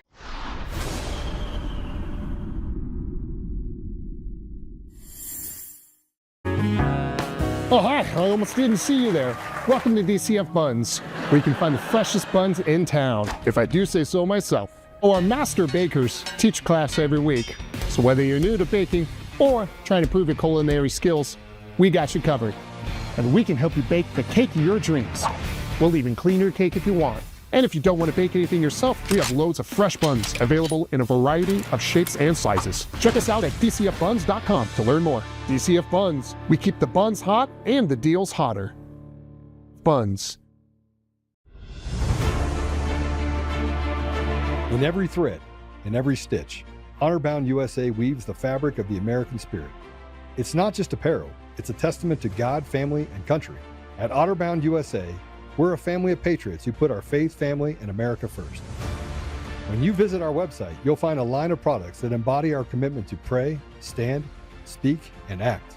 As the official site for the Untamed podcast, all of our products proclaim speaking the truth with courage. We also have the powerful documentary from Professor David Clements, Let My People Go. Identify yourself as one of the few who are willing to stand for what they believe in. Join the Honor-Bound USA family today. Wear it as a badge of honor, commitment to the values that shape us, and a pledge to the bright future we will build together. Because when you're honor-bound, you're not just wearing a brand, you're embodying a lifestyle.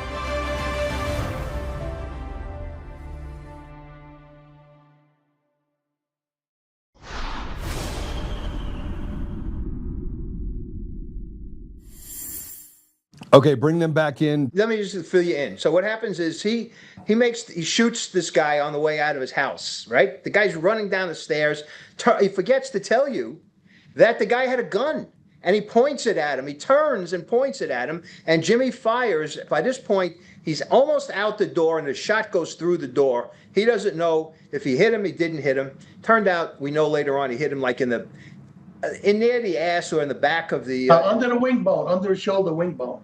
Oh, okay, okay. But he gets away. That made it tough for him to breathe. Well, yeah. And there's a shootout on the street. That's the other thing about this. There's a shootout. Jimmy's barefoot. And I got to tell this funny part of it. He's got a tenant who lives in the downstairs apartment in his house. And he's out on the street, and there's a shootout. He's shooting back and forth, back and forth. And this guy comes up to him. He's kind of behind him. And it was the tenant's boyfriend, who is a cop. The guy was balls ass naked, Joe. And he ran out because of the shooting and wanted to give Jimmy his gun. He took it to continue the gunfight on a Brooklyn street. What time of night was it? It was after midnight, right? 3:05 in the morning. So they don't know if the guy's hit, not hit. Turns out later on he goes into a hospital and there's an arrest made. So Jimmy now is called to the DA's office, to the grand jury by the DA's office, to testify against the burglar and attempted murder. The guy was shooting at him. So he goes into the grand jury and he meets the DA who's going to put the case into the grand jury. And as a guy that I know, I started in the DA's office with him. And Jimmy kind of knew him, but he was a good guy, a guy that was a friendly guy to cops. And he says to Jimmy, after he puts him in the grand jury, they get the indictment. On the way out, he says, Jim, I got to tell you something. The district attorney, Elizabeth Holtzman, you might know that name. She was a congresswoman, very big liberal. Mm-hmm. She wants to see you in her office. So Jimmy says, all right. He goes over to the DA's office. She sits him down and she says, we're going to put the case against you for shooting these people into the grand jury, because you shot him in the back. That was it was unbelievable. And that's when he calls me. I pick up the phone, I call the DA, the assistant DA, and I say, his name was Ned's first name. I said, Ned, what the hell is going on? Are you fucking crazy? This guy was defending his family. He shoots a guy in his house. He said, Mike, I agree with you, but she's crazy. You know that. So hold on a second. This is the same shit we have going on in the system now. I know, but you're going to let somebody go after an innocent person. Look, luckily, he and I go to the grand jury, and I'm with him, and I grab Ned off to the side, and I say, is this the same jury that heard the case against the guys that burglarized his house? He goes, yeah. I said, okay. How did they do? How did he do? Mike, he did fantastic in the grand jury. I said, call Jimmy over. I said, Jimmy, you're going to testify. You're going to testify, even though you didn't have to. And he gets, he wasn't subpoenaed to go into the grand jury. We brought him there I brought him there to find out whether or not it was worthwhile to put him in. And he goes in and testifies. How long did it take, Jimmy, before we got word that it was quick? It was quick. Yeah, very quick. We walk out of the grand jury. DA is in there charging the grand jury of the law. He walks out. They now vote. And we're talking about maybe, I don't want to say seconds, but minutes. And he walks in, what happened? No true bill, Jimmy is free. Will you imagine that the DA, this woman who hated cops, she was a DA who hated cops, and she was one of the people, she's like the DAs are now. And this is, what, 1983, 82, 83, something like that, when all of this happened? Yeah. So not only did I work with him as the prosecutor in the case in which he made this big arrest, but now I'm defending him in the grand jury for a case that was as ridiculous, Joe, as you could possibly. And thank God we were able to get out from under this. So let me, as a person that has had people come to my house with guns to do harm, and recently, I can tell you that there's a thing that goes through your mind that they're leaving in a bag. It doesn't matter how it. I mean, you're not shooting at them to get them out of your house. You're shooting at them because you want them. This is an example of people not coming into your home to do harm to your family, right? It's different to attack you on the street where it's just you. It's something completely different when you go into a man's home and Without you have. doubt. Yeah. But let me tell you what I told one of the district attorneys. That I fired 11 rounds that I claimed. I didn't claim the other cops 6 rounds, right? I didn't want to jam him up, you know? So I told him, had I hit him with the first round, I would have stapled him to the floor with the other 10 rounds. Right. So let's understand each other. This is the way it is. Now, with that said, I disliked criminals. I disliked these type of people. I was always in trouble. I was on the violent prone list. I was always in the trial room. He was the director of the advocate's office in the trial room. That's like a court that prosecutes a cop. And I meet Mike there all the time because I was in trouble all the time, you know. And as the good Lord has it, I wind up going into prisons. Guys talk me through this prison ministry thing. I said, listen, you got the wrong guy. You know, I'm not that type of guy. You're a plumber. You're a carpenter. You don't know what these guys are, you know. And I said, listen, I know what these guys are. We need one more guy. Make a long story short, right? I go up. The guys were great. They were like guys from my neighborhood. They say, don't. The prisoners. He's talking about the prisoners were great, right? That's what you're talking about. I'm telling you, man. They have more. They have more. You found out that they have more loyalty and they have more than the people that you thought were the good guys. Yeah, and you know what? They say don't always refer to them as a resident, not an inmate. Never ask them what they did. I say, what do you do? What are you, stupid? You know? And they say, yeah, well, Jimmy, you know.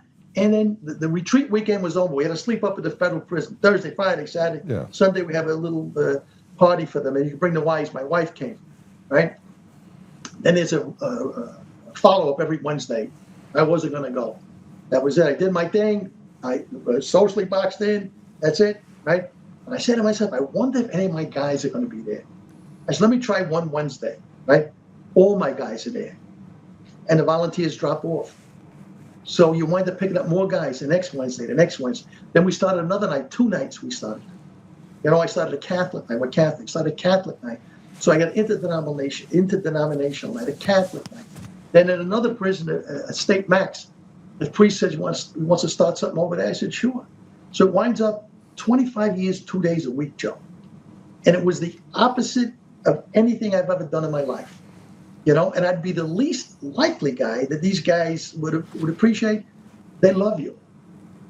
That guy got married. Ready for this? He got deported. I did some favors for him in the jail and try to help him out, right? It's in the book. But he gets out. A few years later, my wife, Norlene, comes over to me and she says, Javier's on the phone from Colombia. I said, Javier from Colombia? I said, hey, Javier, how you doing, buddy? We're talking back and forth, stuff like that. And he says, I'm getting married today. And I don't want to get married without your blessing. Me? You got to be kidding me. Me? You know? But you don't know the effect you have on people. You know? And it turned out to be a good thing for me. You can change the way people think and the way they act. And the guys that are never going home, how can we make this bearable together in here? You know what I mean? And it's just amazing. Big mafia bosses. gangbangers from the Bronx, Irish mafia guys from Boston, just a mixed crew of guys. And they all have one thing in common, in my opinion, right, is no father figure, lack of father figure. And some of them are devoid of spirituality at that point. They look in the mirror, they see ugly. You know, they're not ugly, but they see ugly. So I'm sorry. Go ahead, Mike. All I want to do is just to fill in something here. I think it's important for the viewers to know this. When he told me about this, about wanting to do this, one of the stories that he told me totally, I was going to do this, but it totally convinced me. One of the guys who was in his ministry for 5 years, he had been in prison for 25 before that, and then the last 5 he did in Jimmy's group. He was a Boston mobster when Whitey Bulger was running the city, and he has. I'll tell you about this, but it's not really pertinent to the story about him why he's in prison. But he gets beaten up and almost killed by 2 mobsters up in Boston. They stab him 12, 13, 14 times, almost kill him. And when he comes out of the hospital, he goes looking for them, finds one of them, and he takes care of him. Never finds the second guy. He then gets arrested, charged, convicted, goes to prison, and meets Jimmy 5 years before he's getting out. Jimmy spends all his time, and he says to Jimmy when he comes to Jimmy's ministry for the first time, I want to learn how to forgive. I want to forgive, and I want to learn how to forgive. So Jimmy says, well, spend the time, spend it with me, and you'll get what you need. So now the guy gets out, says to Jimmy tonight, before he's getting out, says goodbye to him. A year or 2 later, or shorter than that. Anyway, he gets his phone. How much? Yeah, a couple of years later, Jimmy gets a call at his office. It's this guy, Joe, and he says, "Oh, Jimmy, hey, I won't give you his real name. I'll call him Joe. Joe, hey, So Jimmy says, "How you doing?" Yeah, how you doing? He says, "I got to tell you something. I got to tell you what happened to me. I think it was the night before." He says, "I'm on my way home." He had gotten a job. By the way, Jimmy wrote him a letter, a recommendation letter, so he could get a job, and he's working now. And he basically turned his life around. And when he's on the Boston subway or Boston train, whatever it is, he sees the second guy, Joe, the guy that almost killed him 30 years before, sees him. And this individual, Joe, our guy Joe, walks up to him. And Joe tells Jimmy on this phone call that the guy, when I walked up to him, the guy essentially pissed his pants. And this Jimmy's guy, Joe, walks up and says to him, that thing that you think is going to happen, it's not going to happen. He says, I forgive you. I forgive you for what you did to me back, 30 years ago.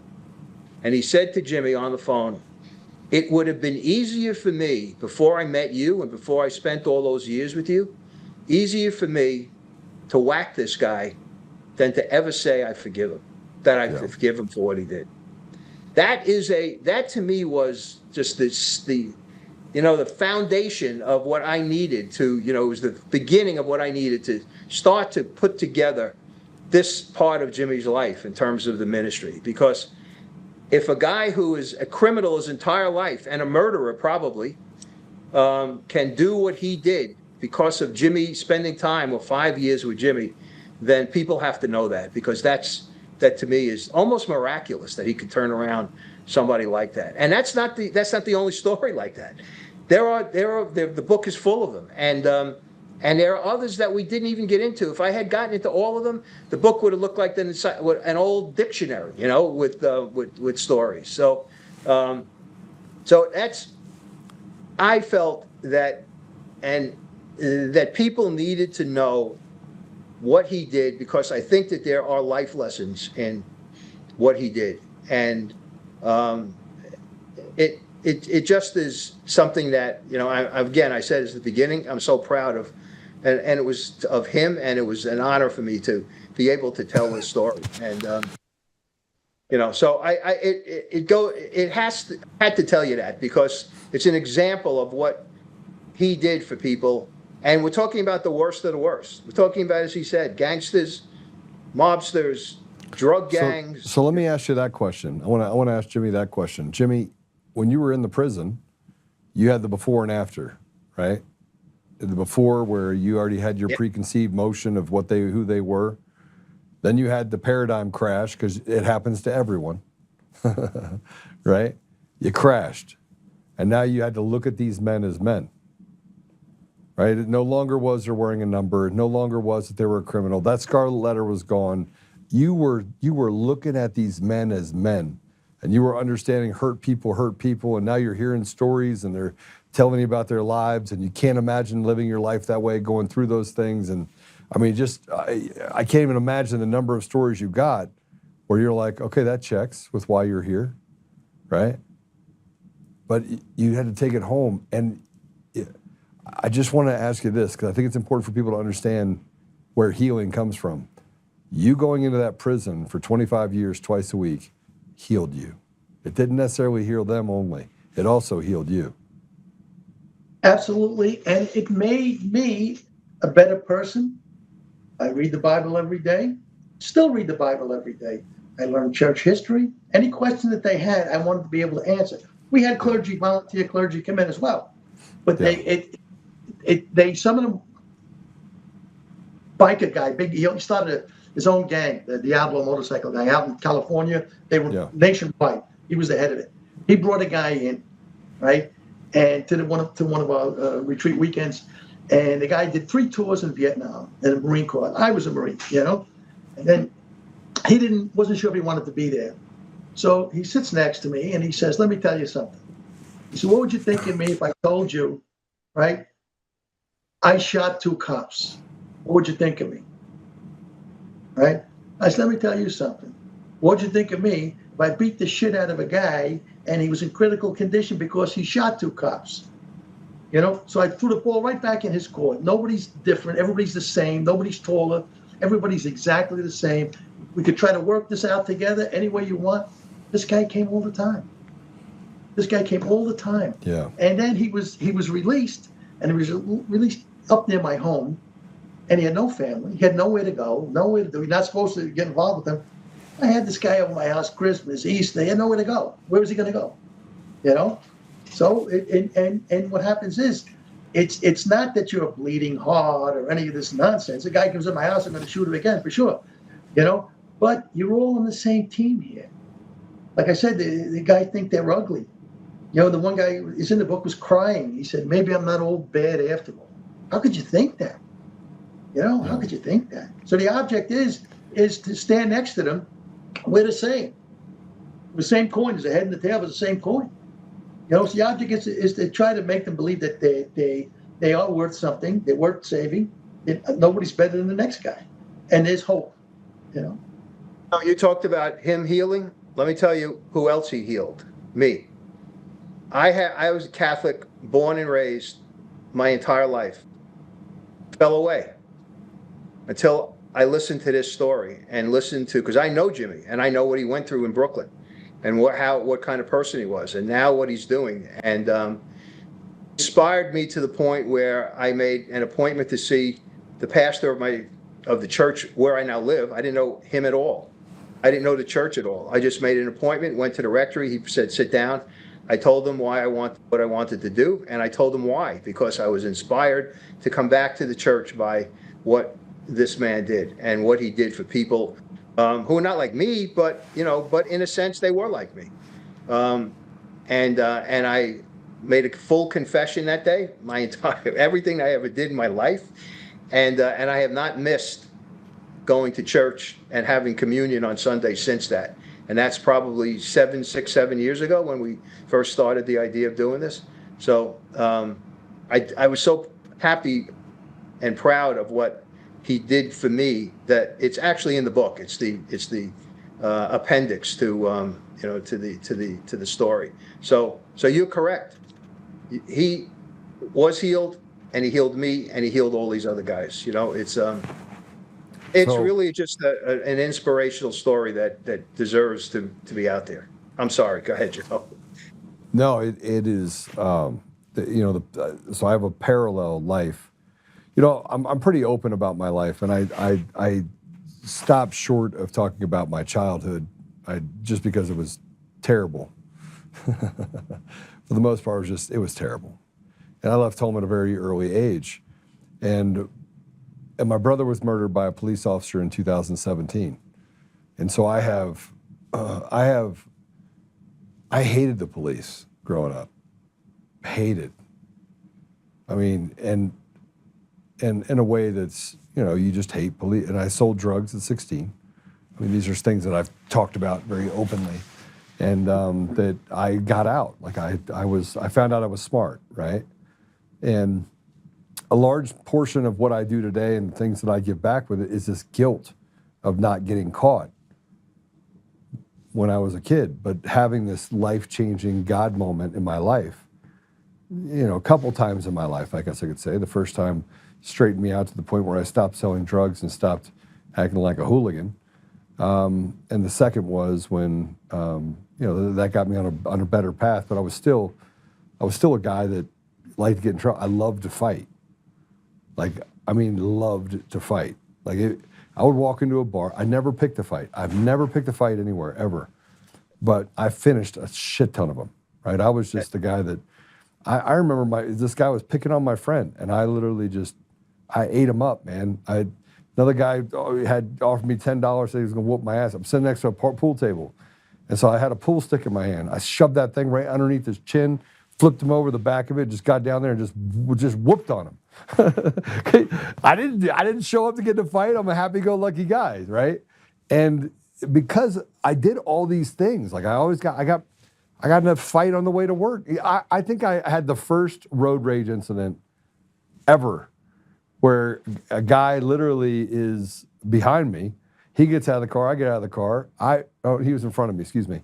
He gets out of the car, does this. I get out of the car. I'm like, all right, I'm on. It's on. I beat the brakes off this guy, leave him right next to his door, go around him. I had a little tear in my shirt. And I'm like, daggone it, little cut. And somebody asked me, what happened? I was like, I don't know. I beat a guy on the way to work. And I didn't say, it didn't bother me, right? It didn't bother me at all, because I'm like, hey, they had what they had coming, right? I mean, I'm 22, 23 years old. My daughter's born, and she changed my life. My daughter changed. I had 12 points on my license. I had a suspended license. I'm driving to the hospital, and I see my daughter, and I'm like, yeah, I got to change my life. I got to change who I am. I can't continue to be. I mean, I was going down the airport runway, Stapleton Airport here in Denver. They closed it, moved it out to DIA. I'm on my motorcycle. The gates open for the runway. I look over. We all saw Top Gun, right? I'm like, I want to take my motorcycle 120 miles an hour down the runway. So I did. And I got arrested. I got arrested for going down the runway. And my daughter is just about to be born. And my boss gets a phone call, and I walk into his office, and he must have fired me 4 times in 15 minutes, right? And then when my daughter was born, I drove the speed limit all the way home. Like, everything about my life changed when my daughter was born. It's weird. You know what, Joe, I find in the jail, right? The guys sometimes leave the chapel. It looks like they're stealing second base. They think spirituality is like not a masculine thing. So there's a guy. He was a bodybuilder, big guy, but a wise guy. He was like one of the soldiers, I guess. And he sat down. I used to train a fight at one time about 75 pounds ago, right? And he says to me, yeah, Jimmy, I'm doing 10 rounds on a heavy bag. He says, I'm bench pressing 375. I said, well, wow, Anthony, that's pretty good, really strong. Yeah. He says, I said, let me ask you a question. I says, in the mess hall, you say grace before you eat? He said, Jimmy, he said, come on, it's a joint, it's a prison. I scratched my head, you know, I did like a Columbo. I said, you know what? The Jewish kid wears a yarmulke. He says, hey, everybody, look at me. The Muslim kid wears the kufi, right? And you're stealing freaking second base? I thought you're a tough guy. You're doing 10 rounds on a bag. You're benching 375. I tell him you're living on one testicle, my man. You can't live. You gotta drop the other ball. And that's, you could be the toughest guy in here, but be a good guy. You just can't be a bully. And after a while, they respect you. You know, the toughness doesn't impress anybody. Everybody's a tough guy. So my daughter was born. My son was 2. My daughter and son are in the back of a Lexus. I'm doing really well. I was really blessed with an immense amount of, I'm like the Forrest Gump of business. Like before you guys came on, I was talking to this trader guy, and I was like, man, I don't even know how, like I didn't know how I uncovered, like I took all the information for the election stuff and put together this model. I couldn't figure out how I was doing even that, right? I mean, my brain just works different than everybody else's. Right. But we just went down to feed the ducks. We get in the car, we drive back. It's a brand new Lexus. And this guy and these 3 guys in a Jeep Wrangler with no doors hucks a beer bottle up my car, hits the side of the car, blows up, right? I'm like, oh no. So I look back, I give him the finger, and he pulls up, he literally does a U-turn to come around me. I was like, oh, this is not gonna end well for them. And so I pull over the side of the road, just over the highway. My ex-wife is in the passenger seat. She said, Joe, and I'm like, nope, these guys are gonna learn a lesson. So I get out of the car, I look back for a minute, and I think I see my kids like looking up behind the seat, and I like hit the one guy's hat, and bam! I knock them all, I just took them all out, like boom, boom, boom. This guy across the street gets out of his car, says, I saw the whole thing. Get out of here, get out of here. Man, I must have waited like 3 weeks for someone to come arrest me. I just annihilated these 3 guys for hitting my car with a beer bottle. And I walk back to the car, and both of my kids are looking out the back window at me, like up on the thing, at what I just did. And I was like, you gotta be kidding me. I get back in the car, and I'm like, I didn't say a word. Nobody said a word. Got back on the highway, went straight home. Yeah. Well, crazy, right? That's back when I was supposed to be civilized. My daughter was born, but he threw a beer bottle. My kids are in the car. So, I mean, look, I think I've gotten a lot better. I mean, obviously I have. I have stories now where, you know, if somebody gets in a road rage incident, I buy them a coffee, find out a lot about them. But that led me, Jimmy, to do some of the things that you do in your life. It led me to truly care about people in my community in a way that's almost unhealthy. Because now I really, truly want to do the right thing all the time. I want to help as many people as possible. Like I believe in the idea of being my brother's keeper. I volunteer. I'm not afraid to hang around felons, right? I love on them. I truly live my life in such a way that I've been able to be an influence on these men. And I think that's what this election stuff the last 6 years has taken away from me, is that I was in this service, sat on every board, helped single moms, did all this stuff, still ran my business. And so it takes its toll on you when somebody takes that from you. So anyway. Well, it's almost mirrored what this guy has done in terms of what his life was. Not wrong. Jimmy wasn't a cop who broke the law, but he was a tough guy. And going back or going into these prisons to talk to the people, he said to me, these are the kind of people that I used to lock up. I can't go in. And he did, and 25 years later. And you know what, Joe? What stopped it? COVID. That's the only thing that stopped it. He probably would have been still doing it. Maybe not now, but certainly beyond 2020.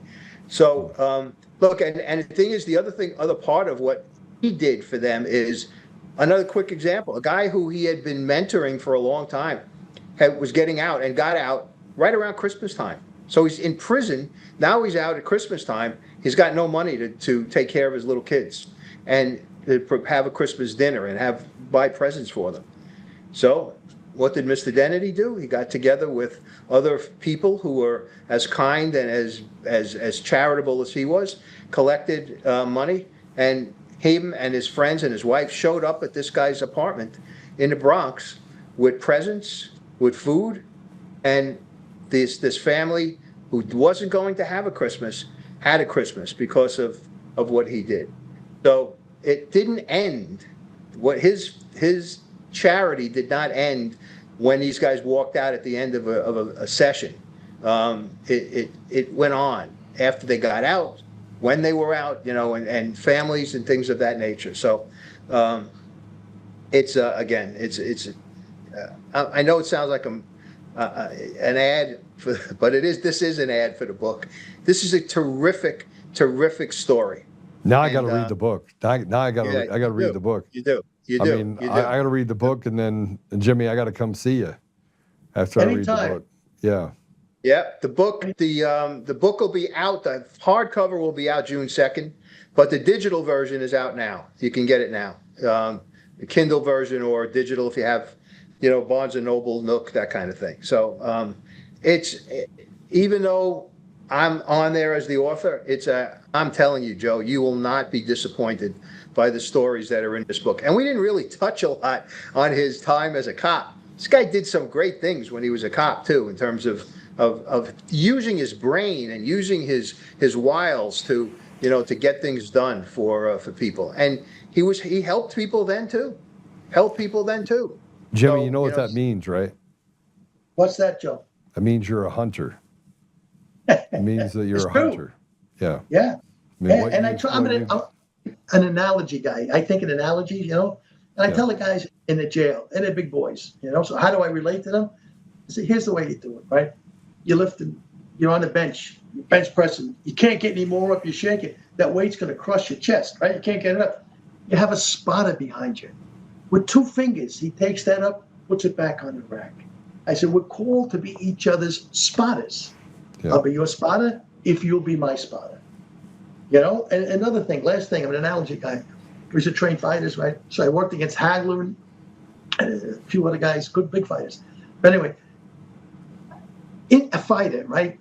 He's in the ring, he's beat, he's exhausted, he's bloody, he goes down, right? He's down. He knows if he stays down 10 seconds, he's not going to get hurt anymore.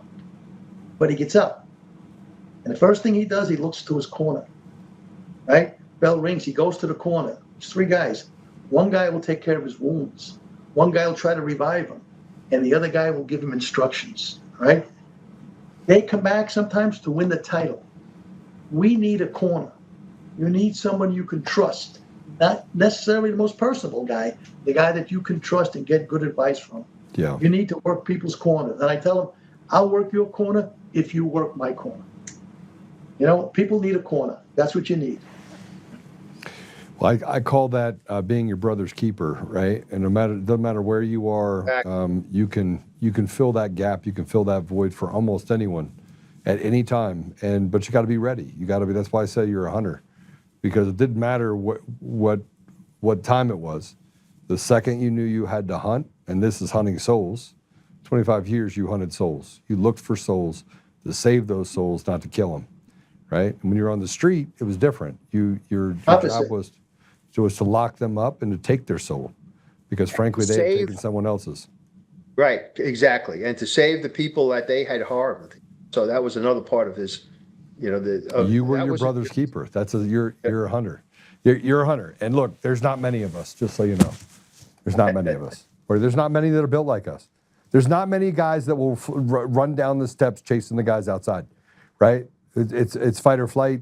They've already left the room. You're doing a check. No. Hunters finish. We finish. We finish what we start. And I think that's a testament. President Trump is a hunter, right? And he grew up very wealthy, so he was a wealthy hunter. Those are even more hard to find, right? Most of the success you see for big billionaires or people came from nothing, learned to hunt, right?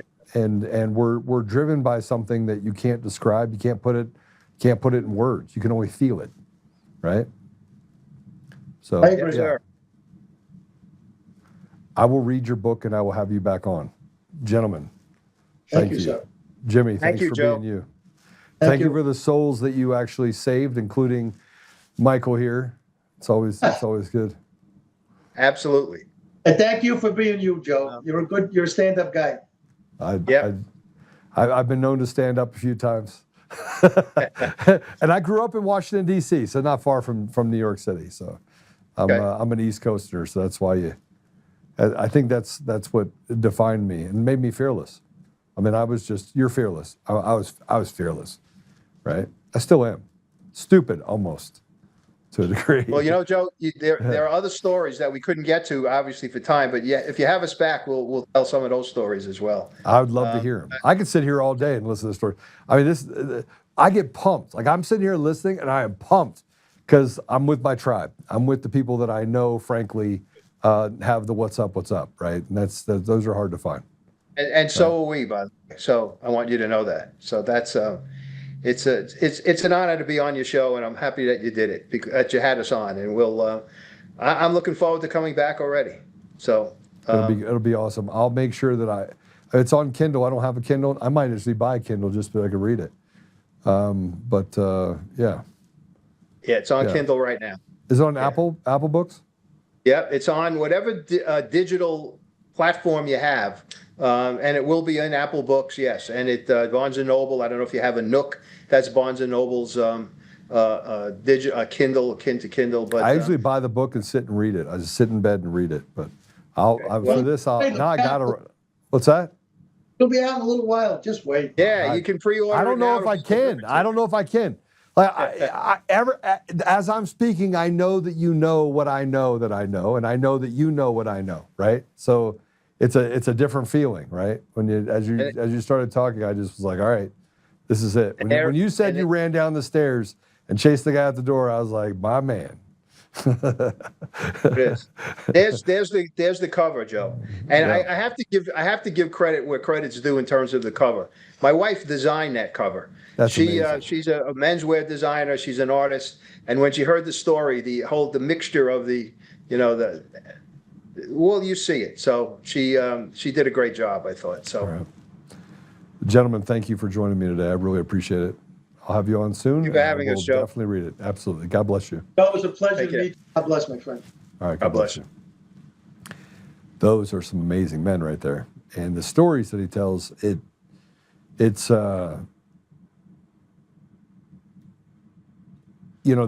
just say hard guys cry.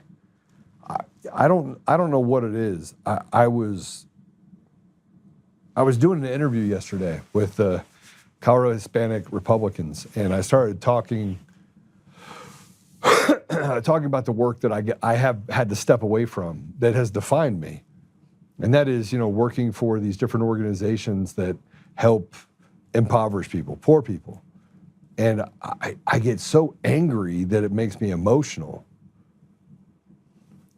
because the last 6 years has taken that from me, and I did the same thing when I was in court. I'm in court with this protection order deal, and I'm thinking to myself, these assholes took from me what was never theirs to take. And in the middle of that, it took away my ability to help people escape the very thing that these little wackos say that they're trying to represent, that they actually care about people, but they don't. So So in hearing the story, hearing what Jimmy had to say, hearing what Michael had to say, I could feel it. And I just told you guys about the fact that I used to fight. It's not, if you've been watching my podcast, you know this. And you know that I'm somewhat reckless with being authentic. It was asked to me last night, like, Joe, how you gonna unite people when you're in a party, when you're taking shots and throwing sledgehammers? And I just said, I probably won't. I probably won't unite everybody. My goal is not to unite everybody. My goal is to be mission driven. Just drive right past it. You want to get on the train, you want to go with me, no problem. I'm starting to figure out very quickly that in order to get to a solution, get to an outcome, we have to be willing to give up a little bit of ourselves. And I want to say this, and maybe this is being a little bit too personal, but I'm going to read this to you if I can. And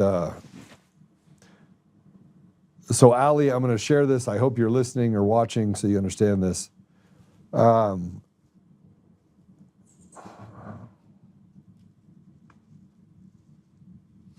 Serious question.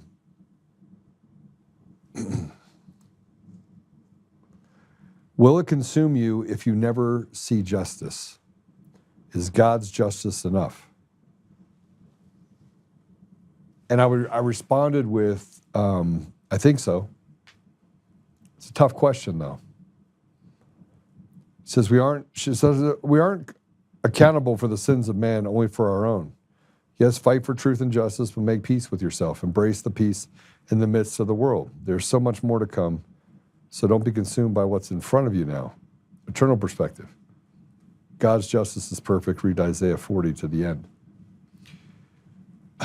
So I'm sharing something personal, so I hope, Al, you're not upset with that, but I think someone can learn something from it. I think one of the hardest parts about me is that when you punch me, I don't feel pain.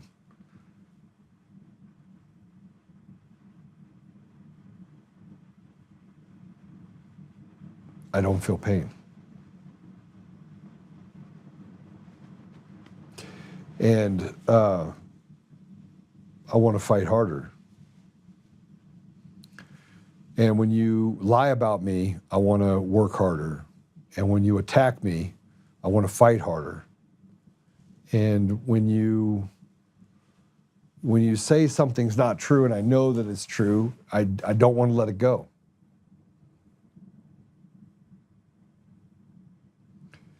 And Patrick's built that same way, by the way.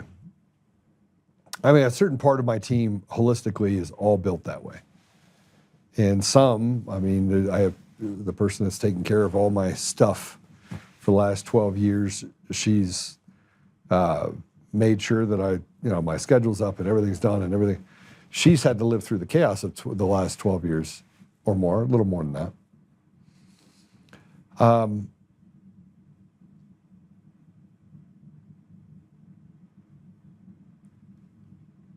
But Patrick is built that way, and I wanted to let you guys know, if you could just pray for Patrick. He's in court today, and his attorneys basically annihilated, in my opinion, the state, the school board.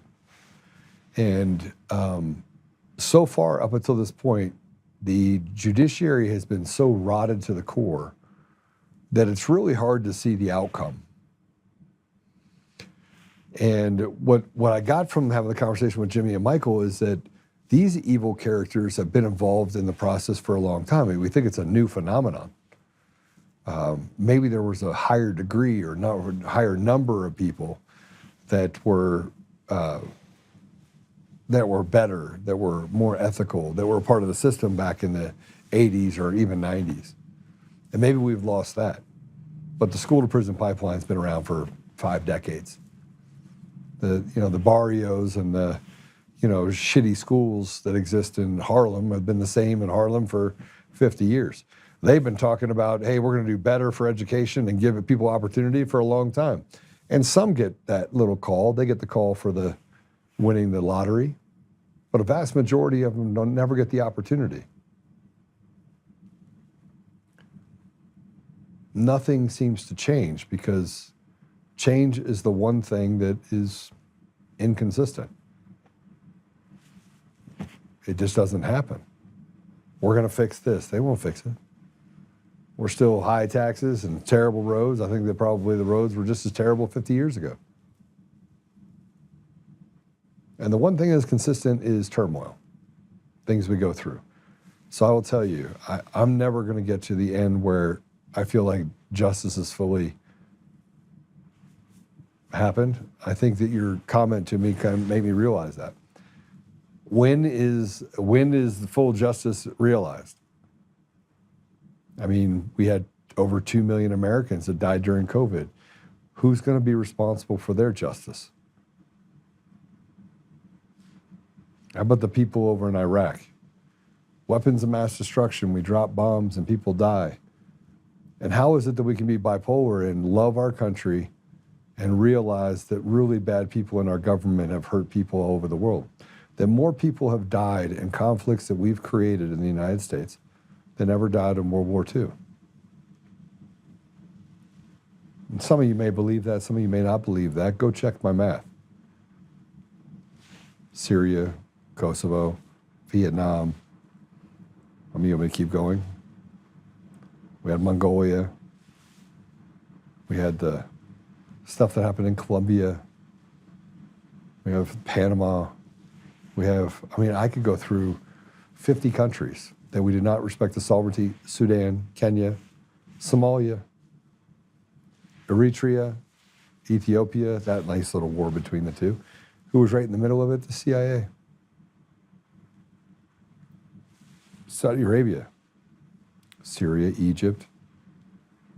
I mean, Jordan, the conflicts in Israel. You think that's all run by, and you could have the same people in Israel that are also in the United States that pull punches. That could be true. But what's also true is that I'm not sure that that's the point. I'm not sure that justice is the point. I think a large part of me believes this. Life is a test. If you give it to God and you just fulfill the test and you use your talents the way they should be used, and you use them for good and you don't go join Club Evil, then you have a high probability that you'll make it out and that you'll be blessed, even if you don't make it out. So, I guess the answer is yes, I'd be okay with it. As long as you touch grass, love on your family, crack a couple jokes, and be able to tell stories like I just got to tell with Jimmy and Michael, I think everything will be okay. So yeah, we're out of time. Apple Podcasts, Google Podcasts, Spotify, Pandora, iHeartRadio, TuneIn, and more. We went a little extra today again. I apologize. Done that a couple days now in a row. I'll try not to do it anymore. I should send you guys a bill. Pray for Patrick. Pray for David Bear. He's still going through a bunch of things. Try to do things that, yeah. Today was a good day. I got to talk a little bit about things with guys and meet another hunter, and that's a tough deal. So let's pray it out. I think I said it: Apple Podcasts, Google Podcasts, Spotify, Pandora, iHeartRadio, TuneIn, and more. All the big stuff. Go check them out and give us a 5-star review. And we'll see you tomorrow. Let's go ahead and pray it out. Father God, thank you for the opportunity to just be able to look back on life with these two men. Thank you for having Nick on and for the opportunity I had to just talk. I mean, that wasn't even really about much of anything other than just maybe having a few successes. But being able to talk through life. And there's so often that there are people in our communities, Father, that don't have that voice. But Father, it's important that we recognize that we're all the same. We all bleed the same blood, and we all walk the same direction, and we all have the same pain. And so, Father, I just ask you that maybe you relieve some of that pain. Get us to a place where we can stop fighting about the fundamentals of our society, not just here in this country, but around the world. I would ask for just a huge shift, that there would be accountability. And yeah, I want accountability for myself, because I want to be vindicated. And I just started to realize that maybe that's too selfish, and I can't be selfless and selfish at the same time. So Father, I give it up to you, and I say thank you. Thank you for the experiences I've been able to have. Thank you for the men that have served before me and will serve after me. And thank you for the time that I've been given to do this podcast and to lead men and women in business and even to volunteer and sacrifice for the things that are most important to me. I'm grateful. I say these things, Father, humbly in the name of Jesus Christ. Amen. All right, I'll see you guys later.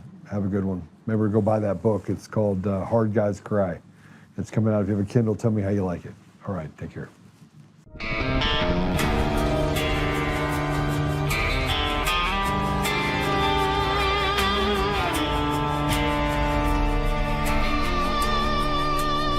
Rise up untamed in the heart of the fire where the wild ones roam. Joe Oltmann's calling, bringing truth back home. From conservative daily to this untamed fire, we shatter the silence, lifting spirits higher. No chains can hold us, no lies can prevail. Authentic and fearless. us on this rugged trail. Patriots gather under stars and stripes. Untamed nation, igniting the night. Untamed nation, let the truth roll out in this land of the free. Standing proud from sea to shining sea, we won't back down. Catch the fire, wear the crown. Untamed nation, it's our battle song, motivating hearts where the brave belong. Yeah, untamed and wild, forever strong. Play it again all night long.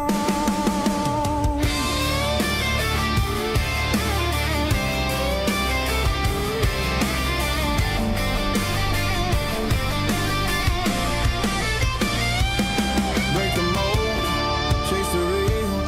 No more games, time to heal. Joe's voice leads the untamed crew. Truth matters through and through. Untamed nation, let the truth roll out in this land of the free. Standing proud from sea to shining sea, we won't back down. Catch the fire, wear the crown. Tame nation, it's our battle song, motivating hearts where the brave belong. Yeah, untamed and wild, forever strong. Play it again all night long.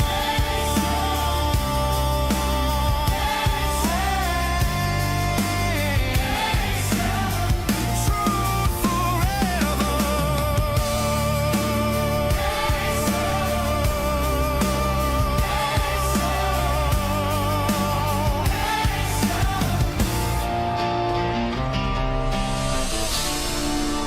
True forever.